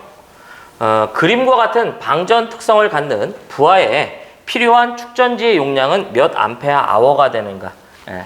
요것도요, 처음 나온 문제가 아니고요. 기출문제에서 여러 번 출제된 적이 있는 문제이기 때문에 절대 실수하시면 안 되는 문제가 되겠습니다. 예. 그래서 예비전원 설비에 관련된 문제죠. 그래서 단 방전 전류 I1은 200A, I2는 300이고요. I3가 150, I4가 400이 그러니까 100A가 되고요. 방전 시간 T1은 130분이고 T2는 120분, T3가 40분, T4가 5분이고요. 용량 환산 계수가 2.45, 2.45, 1.46, 그 다음에 0.45가 되고 보수율은 0.7이라고 한답니다. 자, 그러면 자, 바로 한번 들어가 보면 우리가 축전지 용량 계산하는 문제는 C는 L분의 1에 뭐가 된다? KI가 되죠. 네. 여기서 이제 L은요, 보수율이 되고요. K는 용량 환산, 시간 계수가 되고, I가 이제 방전 전류죠. 예. 기출문제에 보면요, 축전지 용량을 구하는 공식을 쓰고 각 이제 기호가 무엇을 나타내는지도 이제 쓰라고 한 문제가 있기 때문에 기본적으로 좀 기억을 하고, 물론 여기서 이제 C는 축전지 용량이 되겠습니다. 뭐 이제 단위는 암페어 아워죠. 네. 제가 이제 항상 강의할 때 제일 중요하게 보는 건 이 축전지 용량은 뭘 기억을 해야 되냐면요, 이 K의 범위예요. 물론 이제 요 환산된 값이 이제 K가 되는데, 요 K의 범위가 요런 식으로 주어지면 뭐가 된다? 일괄이 됩니다. 일괄 계산이 됩니다. 그러면서 항상 제가 강조드린 건, 일괄일 때는 오른쪽에서 왼쪽을 빼달라고 이제 말씀드렸어요. 이것만 기억하면 돼요. 그 다음에, 자, 일단 먼저 이 문제를 풀고 나서 구분 계산이라는 것도 있는데, 그것도 한번 보겠습니다. 자, C는 0.8분의, 그러니까 0.7이죠, 요거. 예, 요게 이제 보수율이 말이 없으면 0.8이라고 보시면 되겠습니다. 근데 이제 0.7이라고 주어졌으니까 주어지는 조건대로 가는 거죠. 자, 곱하기. 자, 오른쪽 왼쪽이라는 건요, 일단은 식은 쓰는 게 좋으니까 K1에 I1이 되고요. 플러스 K2에다가요, 오른쪽에서 왼쪽 빼시면 돼요. 지금 오른쪽이 누구냐면 I2가 되고요, 왼쪽이 I1이 되겠습니다. 그래서 I2 마이너스 I1이 되고요. 자, 플러스 K3에다가 똑같이 오른쪽 왼쪽 보시면은 150에서 300을 뺀 개념이에요. 근데 이제 일단은 문자대로 가겠습니다. 그 다음에 K4에다가 역시 오른쪽 왼쪽 하면요, 이제 4에서 I3를 빼면 되는 문제가 되겠습니다. 나머지는 이제 값만 집어넣으면 돼요. 자, 0.7분의 1에다가 K1이 얼마냐면 2.45죠. 2.45 곱하기 이제 I1이 200이에요. 플러스 K2가 2.45. 자, 오른쪽 왼쪽이죠. 자, 이 I2에서 요것만 빼주면 돼요. 300 마이너스 200이 됩니다. 플러스 K3가 1.46. 역시 오른쪽 왼쪽이에요. 여기서 요 놈만 빼주면 되겠죠. 150 마이너스 300이고요. 마지막 이제 K4가 얼마가 되냐면 0.45. 네, 0.45. 화면에 저기 할 수 있으니까 밑으로 좀 내려서 0.45에다가 자, 여기서 요걸 빼주면 되겠죠. 100 마이너스 150이 되겠습니다. 여기서 두드리면 얼마가 나오냐면, 네, 705 암페어 아워가 된다는 거. 예. 요런 문제는 아무튼 좀 딱 보자마자 역시 핵심을 좀 보셨으면 좋겠습니다. 예. 그래서 요렇게 나온 문제가 일괄이 되겠고요.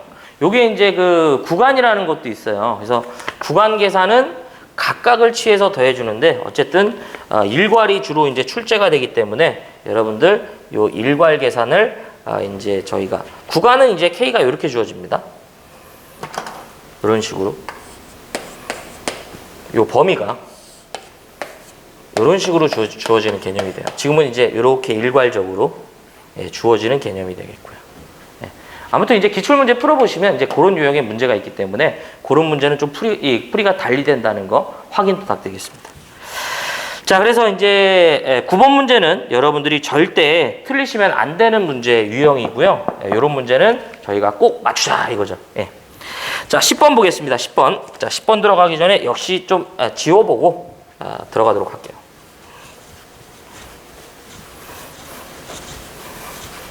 이게 꼭 맞추셔야 되는 문제면 어쨌든 좀 맞추셨으면 좋겠어요. 좀 어려운 문제를 저기 하지 마시고, 꼭 이제 관연도에 보면은 여러 문제 이제 계속 나오는 유형의 문제만 실수하지 말고 맞추자 이거죠. 네. 자, 이제 10번 문제인데, 공칭 변류비가 이제 100대 5고요. 1차 측에 250A가 흐를 경우 2차에 10A의 전류가 흘렀다. 비오차인데요. 이 비오차는 기출 문제에 보면 이제 출제되지 않다가 19년도 2회에 요 비오차의 공식을 물어보는 문제가 나왔고, 요번에 그 2020년도 이제 1회죠. 이때는 실제로 뭐예요? 이제 얘를 한번 구해봐라 이렇게 나온 문제가 되겠습니다. 그래서 비오차는 공칭 변류비가 주어져 있고 그 다음에 이제 실측 변류비라고 보시면 되겠습니다. 그래서 공칭 변류비에서 식도 물어본 적이 있으니까 실측 변류비를 빼준 값을 실측 변류비로 나눈 거예요. 나눈 값이 되겠다. 곱하기 100이 되겠습니다. 그러면 여기서 말하는 공칭 변류비는 지금 요거죠.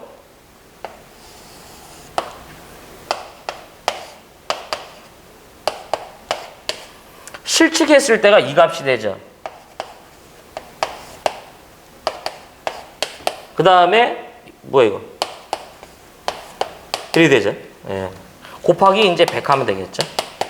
그래서 이렇게 해서 얘를 계산하면 이제 마이너스 20%가 나와요. 예. 근데 이제 이 문제는 어쨌든 좀 뭐 어려울 수 있으면 어려울 수도 있는데, 아무튼 이제 19년도 2회 때 나왔던 문제를 좀 기억했으면 좀 좋았을 뻔한 문제입니다.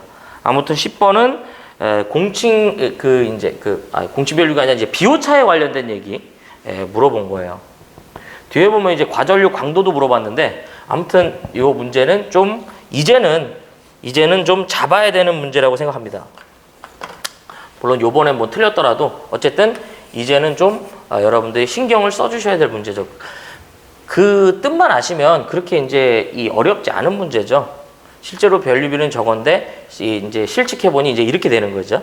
그래서 그것에 대한 오차를 말합니다. 네.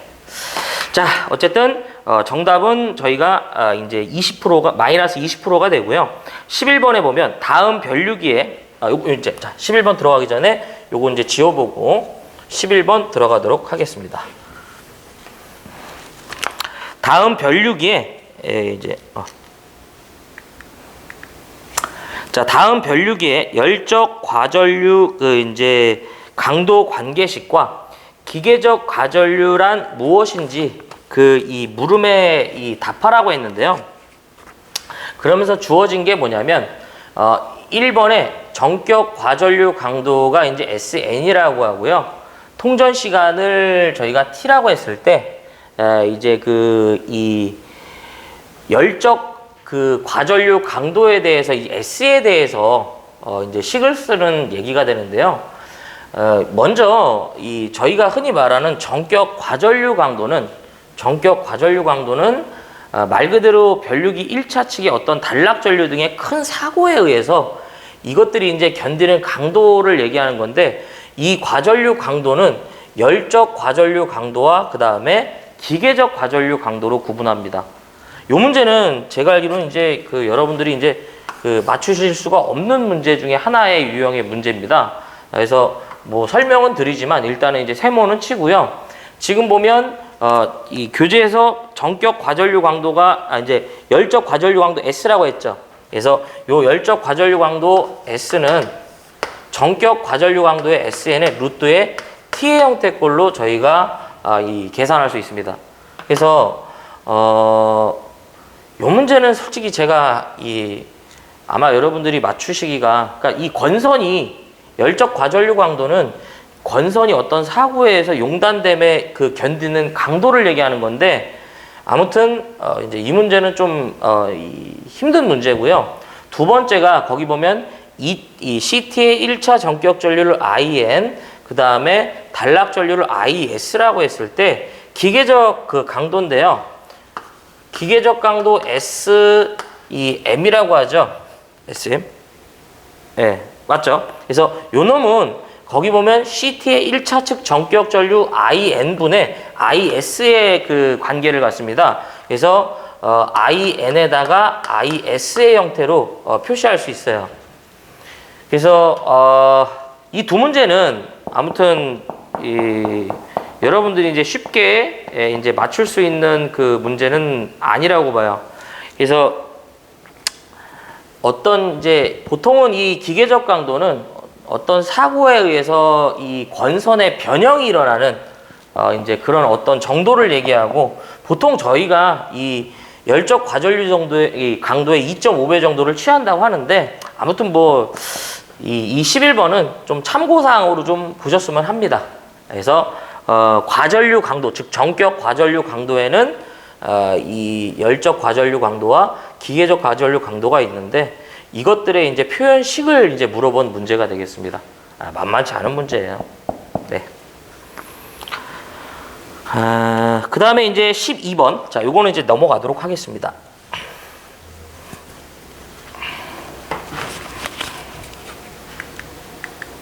자, 12번에 보시면 ACSE, SR 전선에 댐퍼를 설치하는 이유인데요. 요거는 이제 저희가 그 많이 그 전력에서 보통 필기 때 저희가 이제 댐퍼라는 걸 설치하는 이유가 전선에 뭘 방지한다? 진동을 방지하죠. 그래서 우리가 이제 그 전선에 보면은 전선의 이제 그 진동의 원인은 대표적으로 이제 바람이죠, 바람. 이 바람에 의해서 전선이 이제 보통은 이제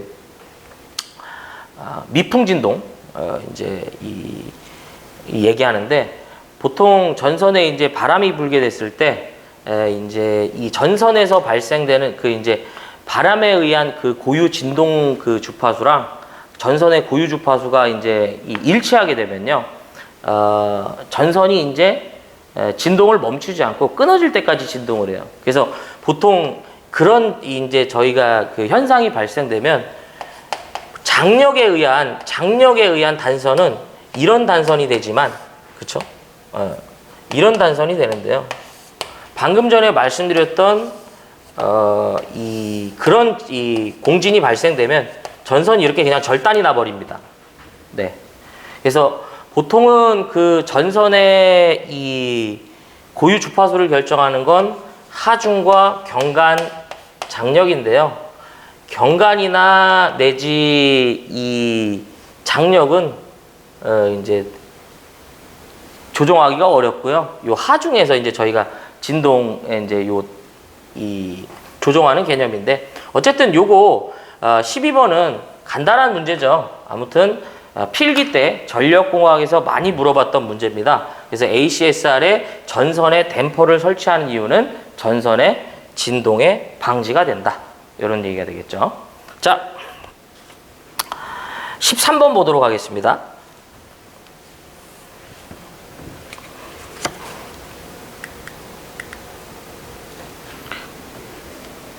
좀 끊었다 할까요?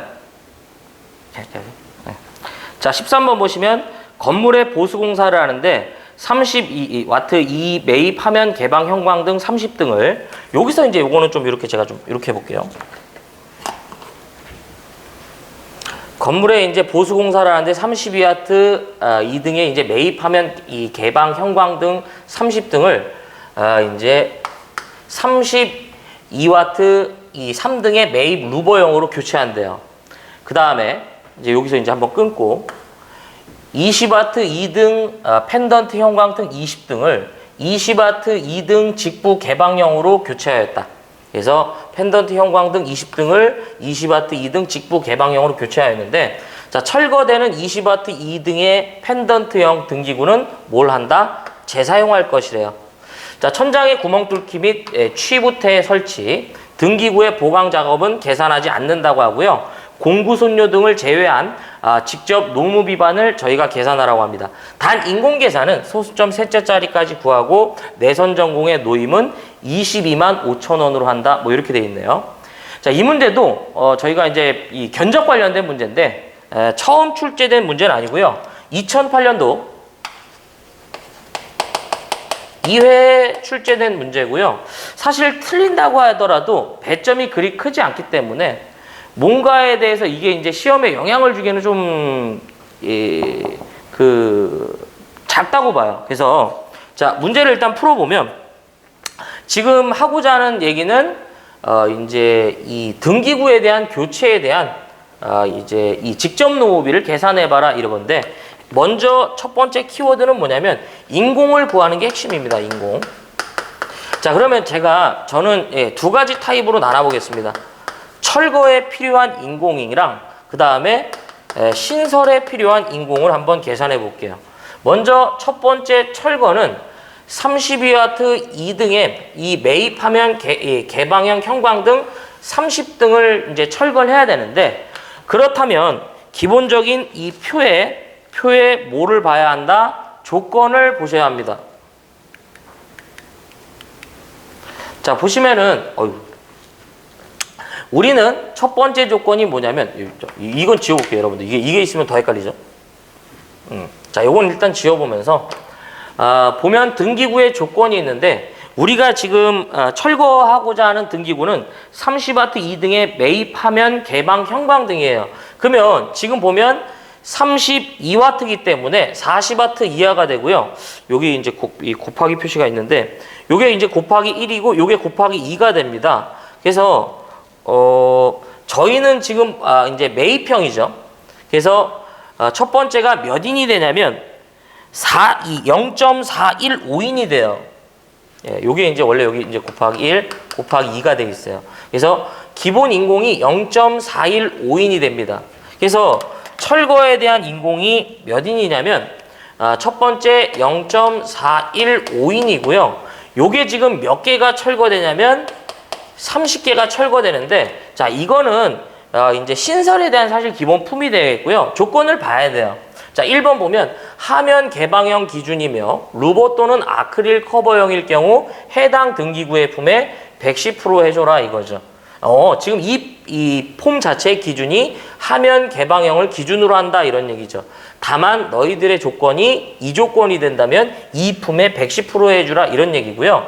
매입 또는 반매입 등기구의 천정, 구멍 뚫기, 취부태 별도 가산인데 우리가 문제 푸는데 의미 없고요. 3번 등기구의 조립, 설치, 결선, 지지금구류의 설치, 장내 소음반이나 잔재 정리 포함 전혀 의미 없습니다. 4번도 저희가 푸는 문제에 영향을 못 주고요. 매입 및 반매입 등기구는 등기구를 보강대를 이런 얘기 없기 때문에 의미 없고 방폭형 아니죠.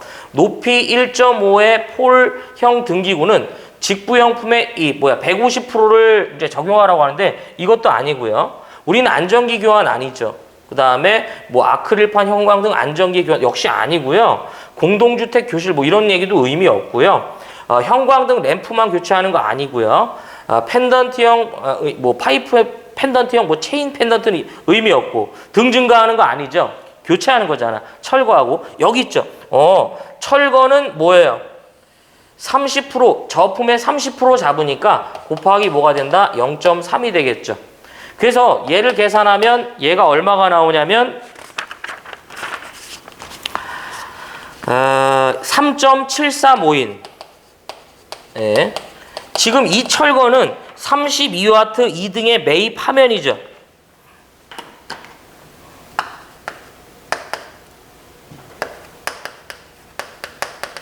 자, 이렇게만 쓸게요.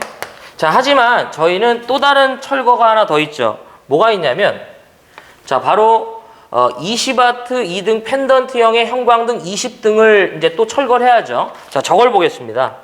그러면 지금 보면 20W짜리 여기 원래 이제 좀 등기구에 이제 이 표시가 있는데 20W 이하에 똑같이 여기 보면 요 놈은 이제 1이 되고 요 놈은 이렇게 됩니다. 예. 요게 지금 옆에가 이제 좀 사라졌는데, 자, 그래서 저희가 이제 20W의 2등짜리 펜던트형이니까 몇 인이 되냐면 요게 되죠. 0.215인. 그래서 0.215인에다가 지금 얘가 철거되는 게 몇 등이냐면 20등이고요. 문제는 이 문제에서 보면은 앞서서 봤을 때 여기 철거되는 20W 2등의 펜던트형 등기구는 재사용할 것이니까, 자, 여기 보세요. 재사용 철거에 대해서는 이 품에 얼마를 잡아라? 50%를 잡는 거죠. 그래서 곱하기 얼마 하면 된다? 0.5인이 됩니다. 그래서 얘를 계산하면 얼마가 나오냐면 2.15인이 나와요. 네. 그래서 요 놈은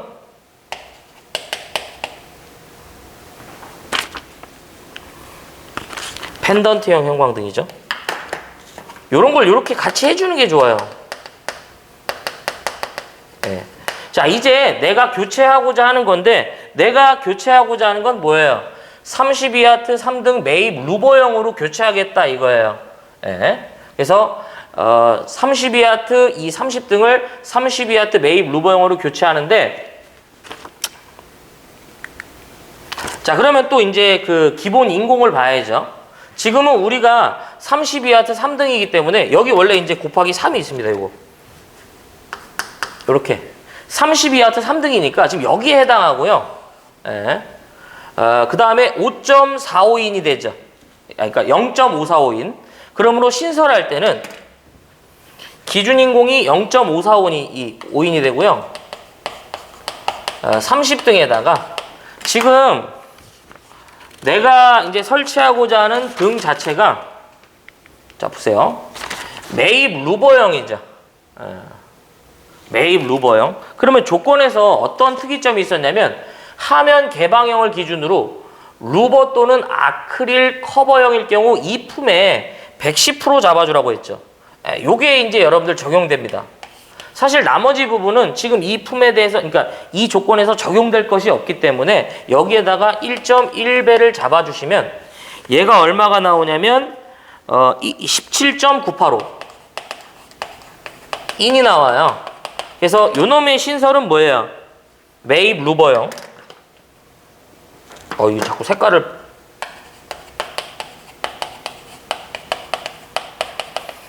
그쵸? 그 다음에 이제 내가 또 설치하고자 하는 게 뭐냐면, 자, 요거죠. 20와트 2등 펜던트형 형광등 20등을 20와트 2등 직부 개방형으로 교체하는 거예요. 그러면, 네. 20와트 2등이니까 여기 바로 여기 나오죠. 직부 개방형이니까. 0.177인인데, 예, 177. 지금 이제 신설하고자 하는 게 20등이죠. 근데 특별히 여기서는 뭔가 해설에 대해서 증을 줄 여지가 전혀 없습니다. 그래서 요 풀이는 여기까지가 돼서 얘는 얼마가 나오냐면 3.542인이 나와요. 예, 요 놈은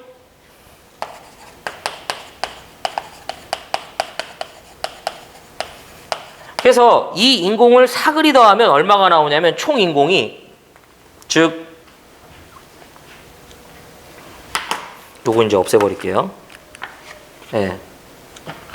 3.75에다가 3.735 플러스 2.15 플러스 17.985에다가 플러스 3.542인을 죄다 더하면 얘가 몇 인이 나오냐면 27.425 인이 나와요. 예. 그러므로 이제 직접 노무비는 이 인공에다가 단가를 곱하시면 되겠죠. 27.425에다가 22만 5천 원이었던 것 같은데, 예, 22만 5천 원을 곱하시면 이렇게 하면 얼마가 나오냐면 625원 1이 나와요. 예, 이렇게. 네.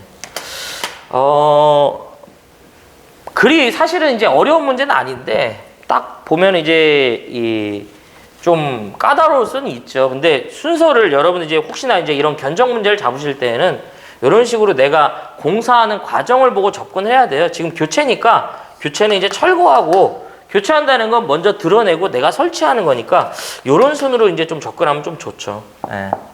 그래서 아무튼 이 문제는 그 배점도 그렇게 크지 않았던 거로 이제 기억을 합니다. 예, 그래서 2005년 2회 때 이제 기사 문제에 나왔던 문제인데 새로 나온 문제의 유형은 아니라는 걸 이제 말씀드리고 싶어요. 근데 그렇다고 해도 뭐 이 문제를 풀지 않았다고 해도 그렇게 솔직히 이제 좀 그러진 않았어요. 자, 그래서 이 문제도 이렇게 이제 해설을 해서 넘어가 보도록 하겠습니다. 27.425인. 네, 그렇습니다. 자, 이제 14번 문제 가기 전에 요걸 제가 좀 지울게요.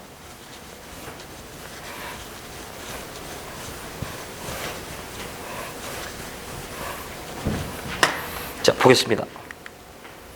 예, 그래서 뭐 총인공 직접 농업이 계산했죠.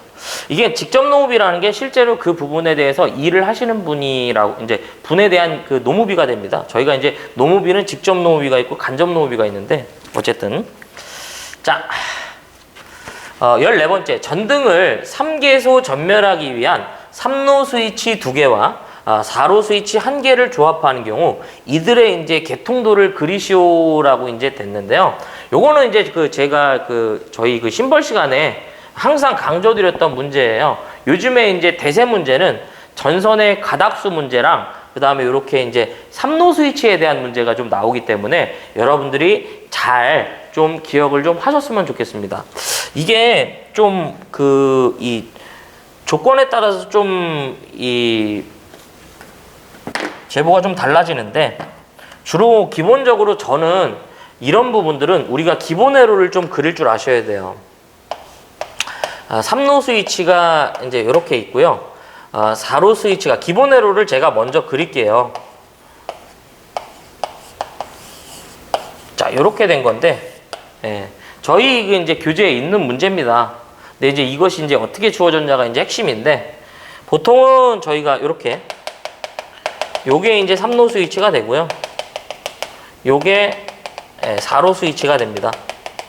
그 다음에 요 놈이 3로 스위치가 돼요. 네. 여러분들 이제 실제 우리가 일반적인 단로 스위치를 보면 단로 스위치는 그냥 이렇게 생겼어요. 뒤에가. 근데 3로 스위치는 어떻게 생겼냐면 뒤에 부분이 이렇게 생겼어요. 네. 그래서 3로 스위치는 단로 스위치는 내가 누르면 이제 붙는 거고요. 그쵸? 다시 누르면 이제 떨어지는 이 개념인데 3로 스위치는 자 만약에 스위치가 이렇게 됐을 때 내가 누르면 이렇게 방향을 바꿔요. 그 다음에 또 누르면 이렇게 방향을 바꾸는 게 3로 스위치입니다. 예. 그래서 3로 스위치가 이렇게 있고 얘는 중립이라는 게 사실 없고요. 어느 한 방향을 항상 지향하고 있습니다. 그냥 제가 임의로 그냥 지향을 했다 보고 4로 스위치는 스위치가 어떻게 생겨 먹었냐면 내부가 이런 식으로 생겼어요. 자, 예를 들어서 이렇게 스위치가 있다고 보면 내가 이 스위치를 이렇게 푸시를 하면요. 그러니까 이제 누르게 되면 얘가 이렇게 방향을 바꿔요. 또 이 상태에서 내가 그 스위치를 누르면 또 이렇게 바꾸고요. 그러니까 내부가 이제 그렇게 돼 있는 거죠. 그래서 얘는 뭐 제가 지금 이렇게 돼 있다고 이제 본다면 이제 이러고 있는 거죠. 자, 그 다음에 역시 밑에 이제 이 마지막 구간에 저희가 3로 스위치가 또 있는 거예요. 그래서 얘가 이러고 있다고 보면 결선을 할 때는 3로와 4로를 그냥 연락선 개념으로 연결만 해주시면 돼요. 이렇게.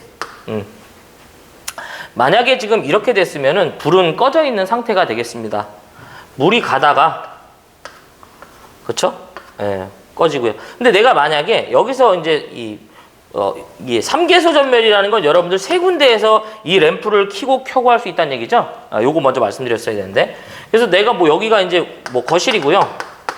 그 다음에 뭐 안방. 그 다음 내방이라고 했을 때 뭐 현관에 있는 불을 말 그대로 이 세 군데에서 제어할 수 있다. 이런 얘기예요. 그래서 거실에서 내가 지금 방금 그렇게 되는 상태에서 스위치를 누르게 되면 지금 보면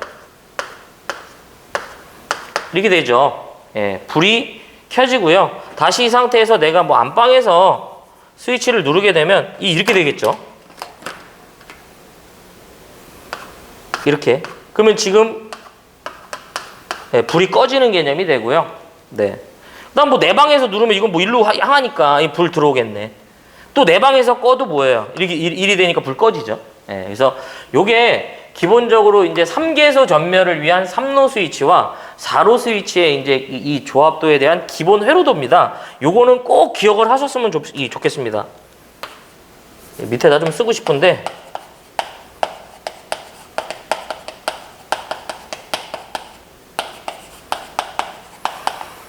예, 기출문제에 보면요. 이제 그렇게까지는 안 나왔지만 4개소 전멸에 대한 3로와 4로의 수를 물어봤는데 그러니까 네 군데에서 그걸 끈다는 얘기잖아요. 중간에 이 부분에다가 추가되는 부분에 4로를 집어넣어 주시면 돼요. 그래서 3로 2개, 4로 2개가 되겠습니다. 요거랑 항상 좀 같이 보셔야 될 얘기가 2개소 전멸 있죠? 그냥 우리 2개소 전멸. 네. 2개소 전멸에 대한 삼로 스위치의 기본 개념도도 꼭 기억을 하셔야 돼요. 이렇게 램프가 있죠. 기본 회로도가 제일 중요해요.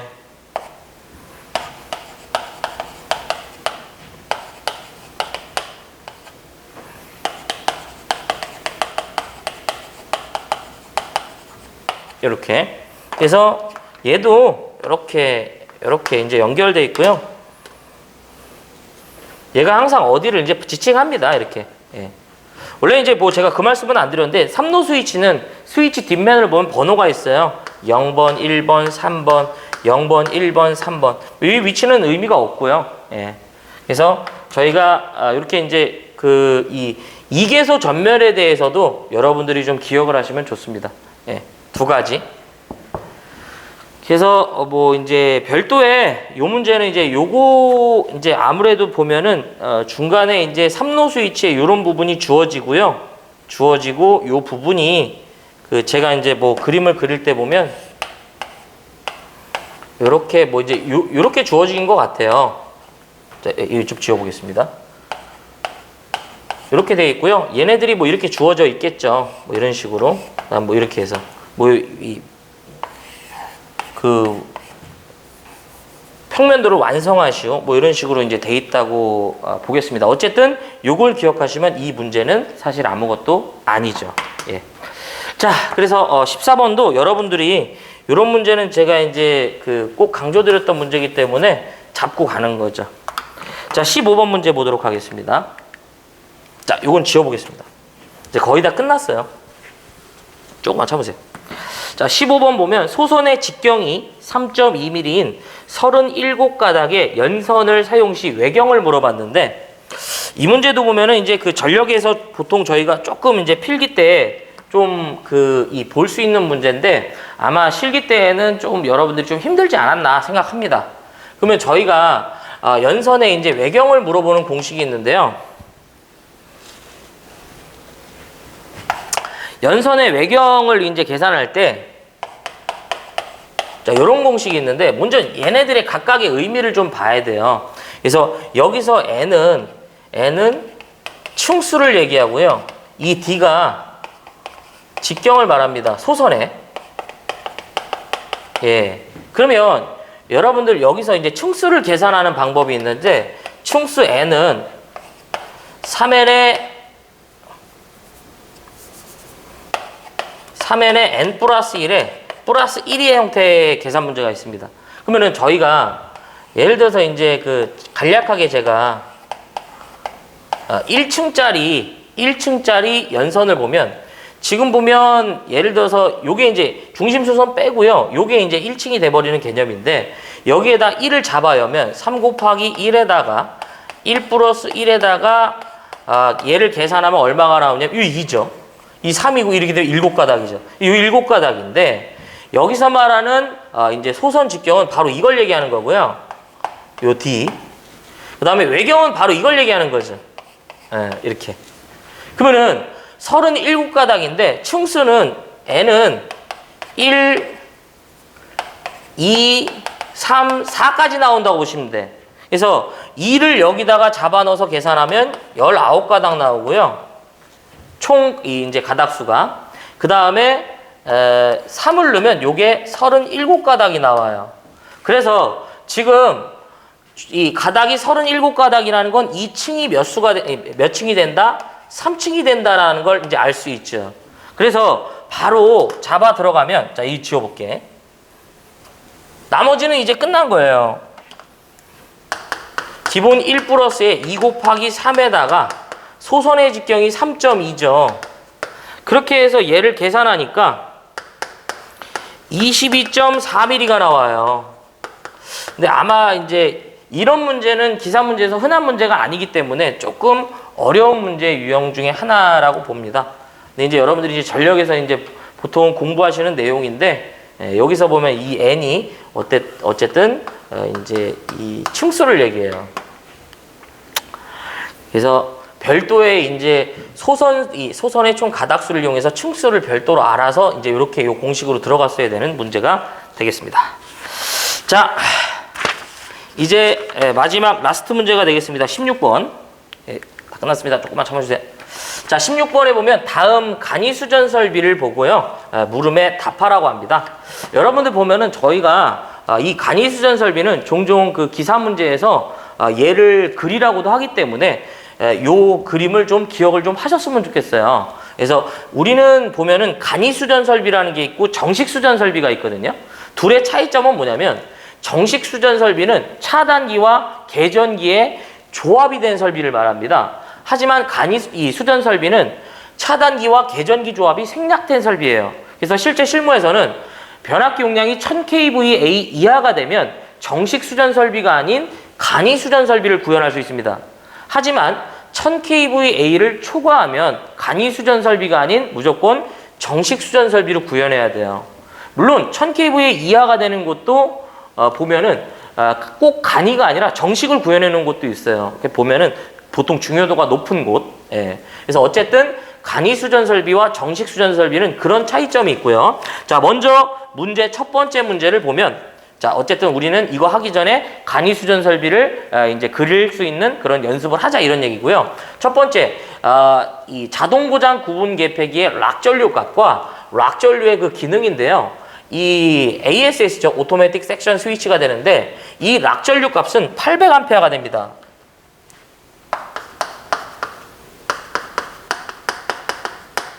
ASS는 800A 이하의 고장 전류에 대해서 보호 능력이 있습니다. 그러다가 이 락 전류의 기능은 뭐냐면, 그러니까 전류값, 기능. 예. 기능은 800A를 초과하는 이런 그 이제 고장 전류가 발생이 되면요, 후비 보호 장치의 협조에 의해서 이 후비 보호 장치가 동작 후에 이 구간을 개방시켜 버려요. 그래서 이 주로 지금 이 후비에 있는 후비 보호 장치는 두 가지 타입인데, 여러분들이 아시는 리클로저랑 그 다음에 변전소 CB랑 협조합니다. 근데 주로 이거죠, 이거. 예. 그래서 기능은 저희가 이제 이 전격 전류 그 이상의 그 이제 그 전류가 이제 발생이 되면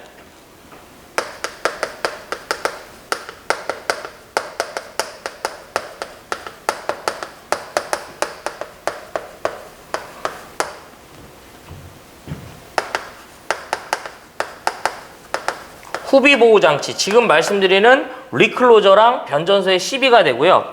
이 개폐기가 락되는 거죠.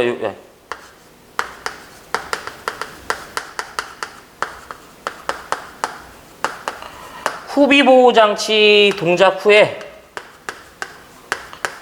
이제 개폐기가 이제 그 개방됩니다. 후비 보호 장치 동작 후 개방이 된다고 보시면 돼요. 그래서 대표적으로 그 후비 보호 장치에는 리클로저랑 이제 변전소 CB인데, 요즘에 보면 이 리클로저가 은근히 또 이제 나오는 추세의 문제니까 여러분들 요것도 잘 준비하자. 그래서 요거는 이제 배전선로에 재폐로 기능을 갖는 차단기입니다.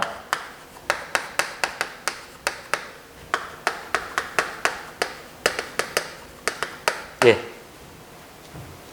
그래서 주로 이놈은 순시 사고와 이제 영구 사고를 구분해서 보호를 해줘요. 그래서 재폐로라는 건 사고 구간을 잠깐 어떻게 해요? 열었다가 일정 시간 후에 다시 닫죠.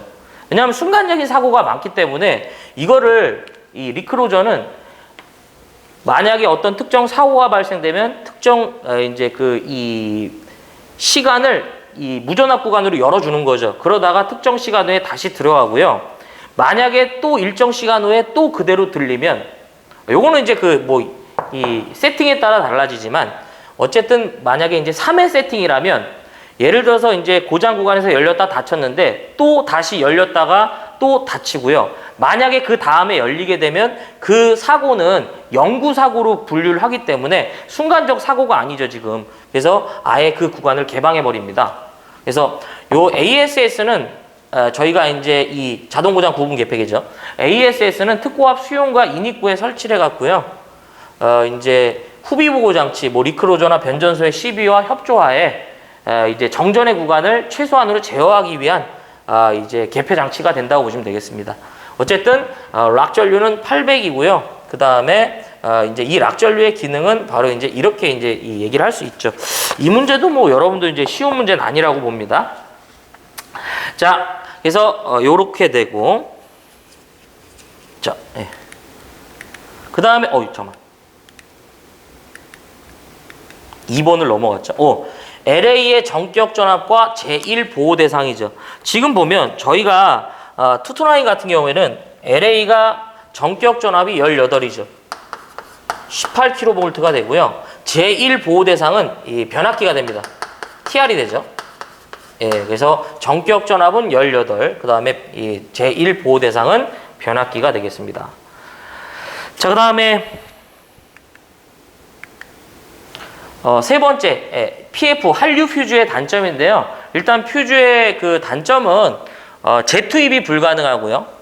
그다음에 이제 과도 전류에 쉽게 용단될 수 있고 전류 및 시간 특성을 저희가 조절할 수가 없어요. 그래서 그러니까 이제 보호 계전기가 어떤 협조가 안 되는 거죠. 그래서 여러분들 이제 요 단점은 여러 가지 답이 나올 수 있기 때문에 여러분들이 맞는 답을 여러분들이 써주시면 돼요. 그래서 요 정도라 이제 제가 뭐 보면 이 문제도 1번은 사실 뭐 여러분들이 못 맞추더라도 2번은 맞추셔야 돼요.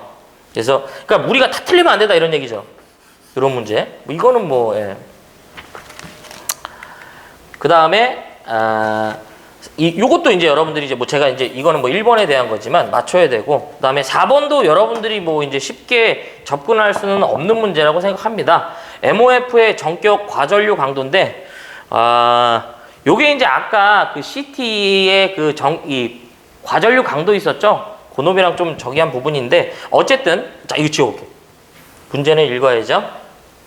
MOF의 전격 과전류 강도는 기기의 설치점에서 단락 전류에 의해 계산하되 22,900V급으로서 60A 이하가 될 때는 MOF의 최소 과전류의 강도는 전기 그 사업자 규격에 의해서 이제 1번은 이제 A는 75배가 되고요.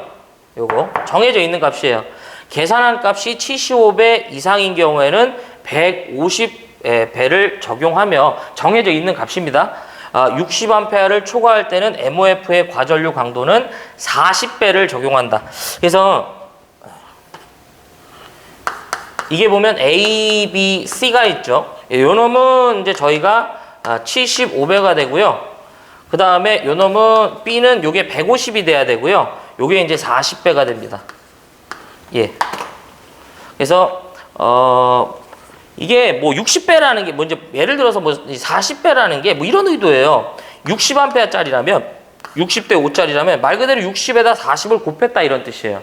그것에 대한 그 어떤 강도를 얘기한다 이런 얘기인데 아무튼 이 4번 문제도 여러분들이 제가 이건 별표 친 거 아니고 좀 만만한 문제는 아니죠. 예. 그래서 A는 75, B는 150, C는 40이 되겠습니다. 예. 그래서 보면은 이제 제가 푼 문제만 한번 여러분들 이제 빨리 한번 살펴보면 제가 지워볼게요. 마무리 한번 줘볼게요.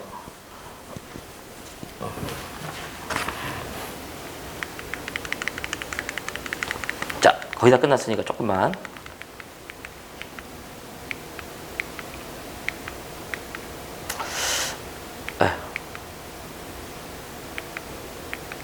예.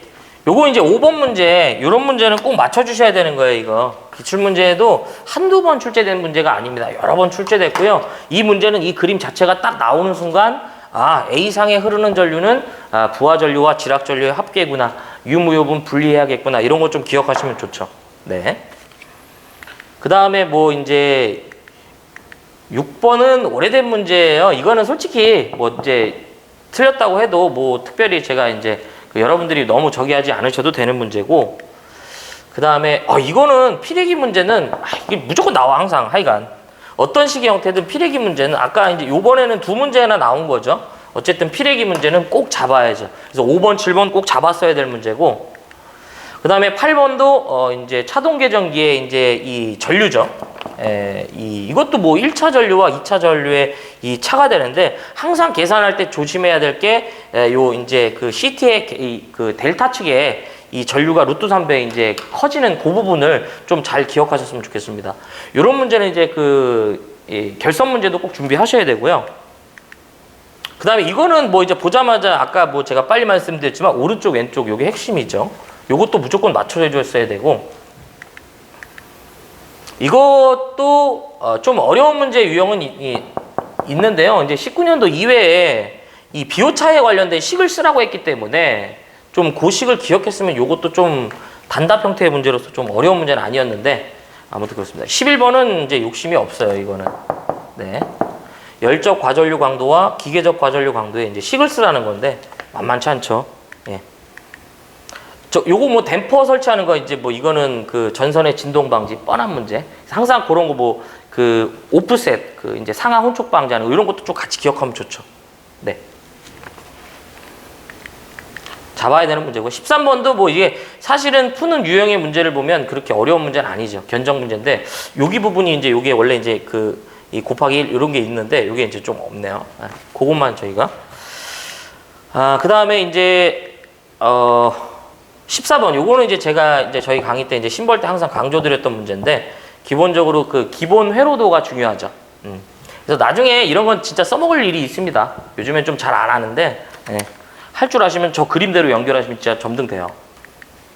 요것도 15번도 뭐 이제 흔한 문제는 아니에요. 그 어떤 외경에 대한 공식 그 자체를 기억하면 풀 수 있는 문제인데 요 문제도 뭐 그 다음에 요 16번 간이수전 설비도 1번이랑 제가 보면 이제 4번을 여러분들이 이제 하시기가 어렵죠. 하지만 중간에 부분 점수 맞추실 수 있는 2번이나 3번은 틀리시면 안 됩니다. 어쨌든 여기까지 해갖고요. 이제 2020년도 1회 이제 전기 기사 실기 해설을 마무리 짓도록 하겠습니다. 아무튼 그 여러분들이 특정 이제 처음 나오는 제가 이제 뭐 세모침 부분의 문제는 너무 그렇게 저기 하지 않으셔도 좋고요. 꼭 맞춰야 되는 문제만 맞추셔갖고 이제 좋은 결과 있으시기를 기원하겠습니다. 어쨌든 시청해 주셔서 고맙고요. 저는 물러가 보겠습니다. 고맙습니다.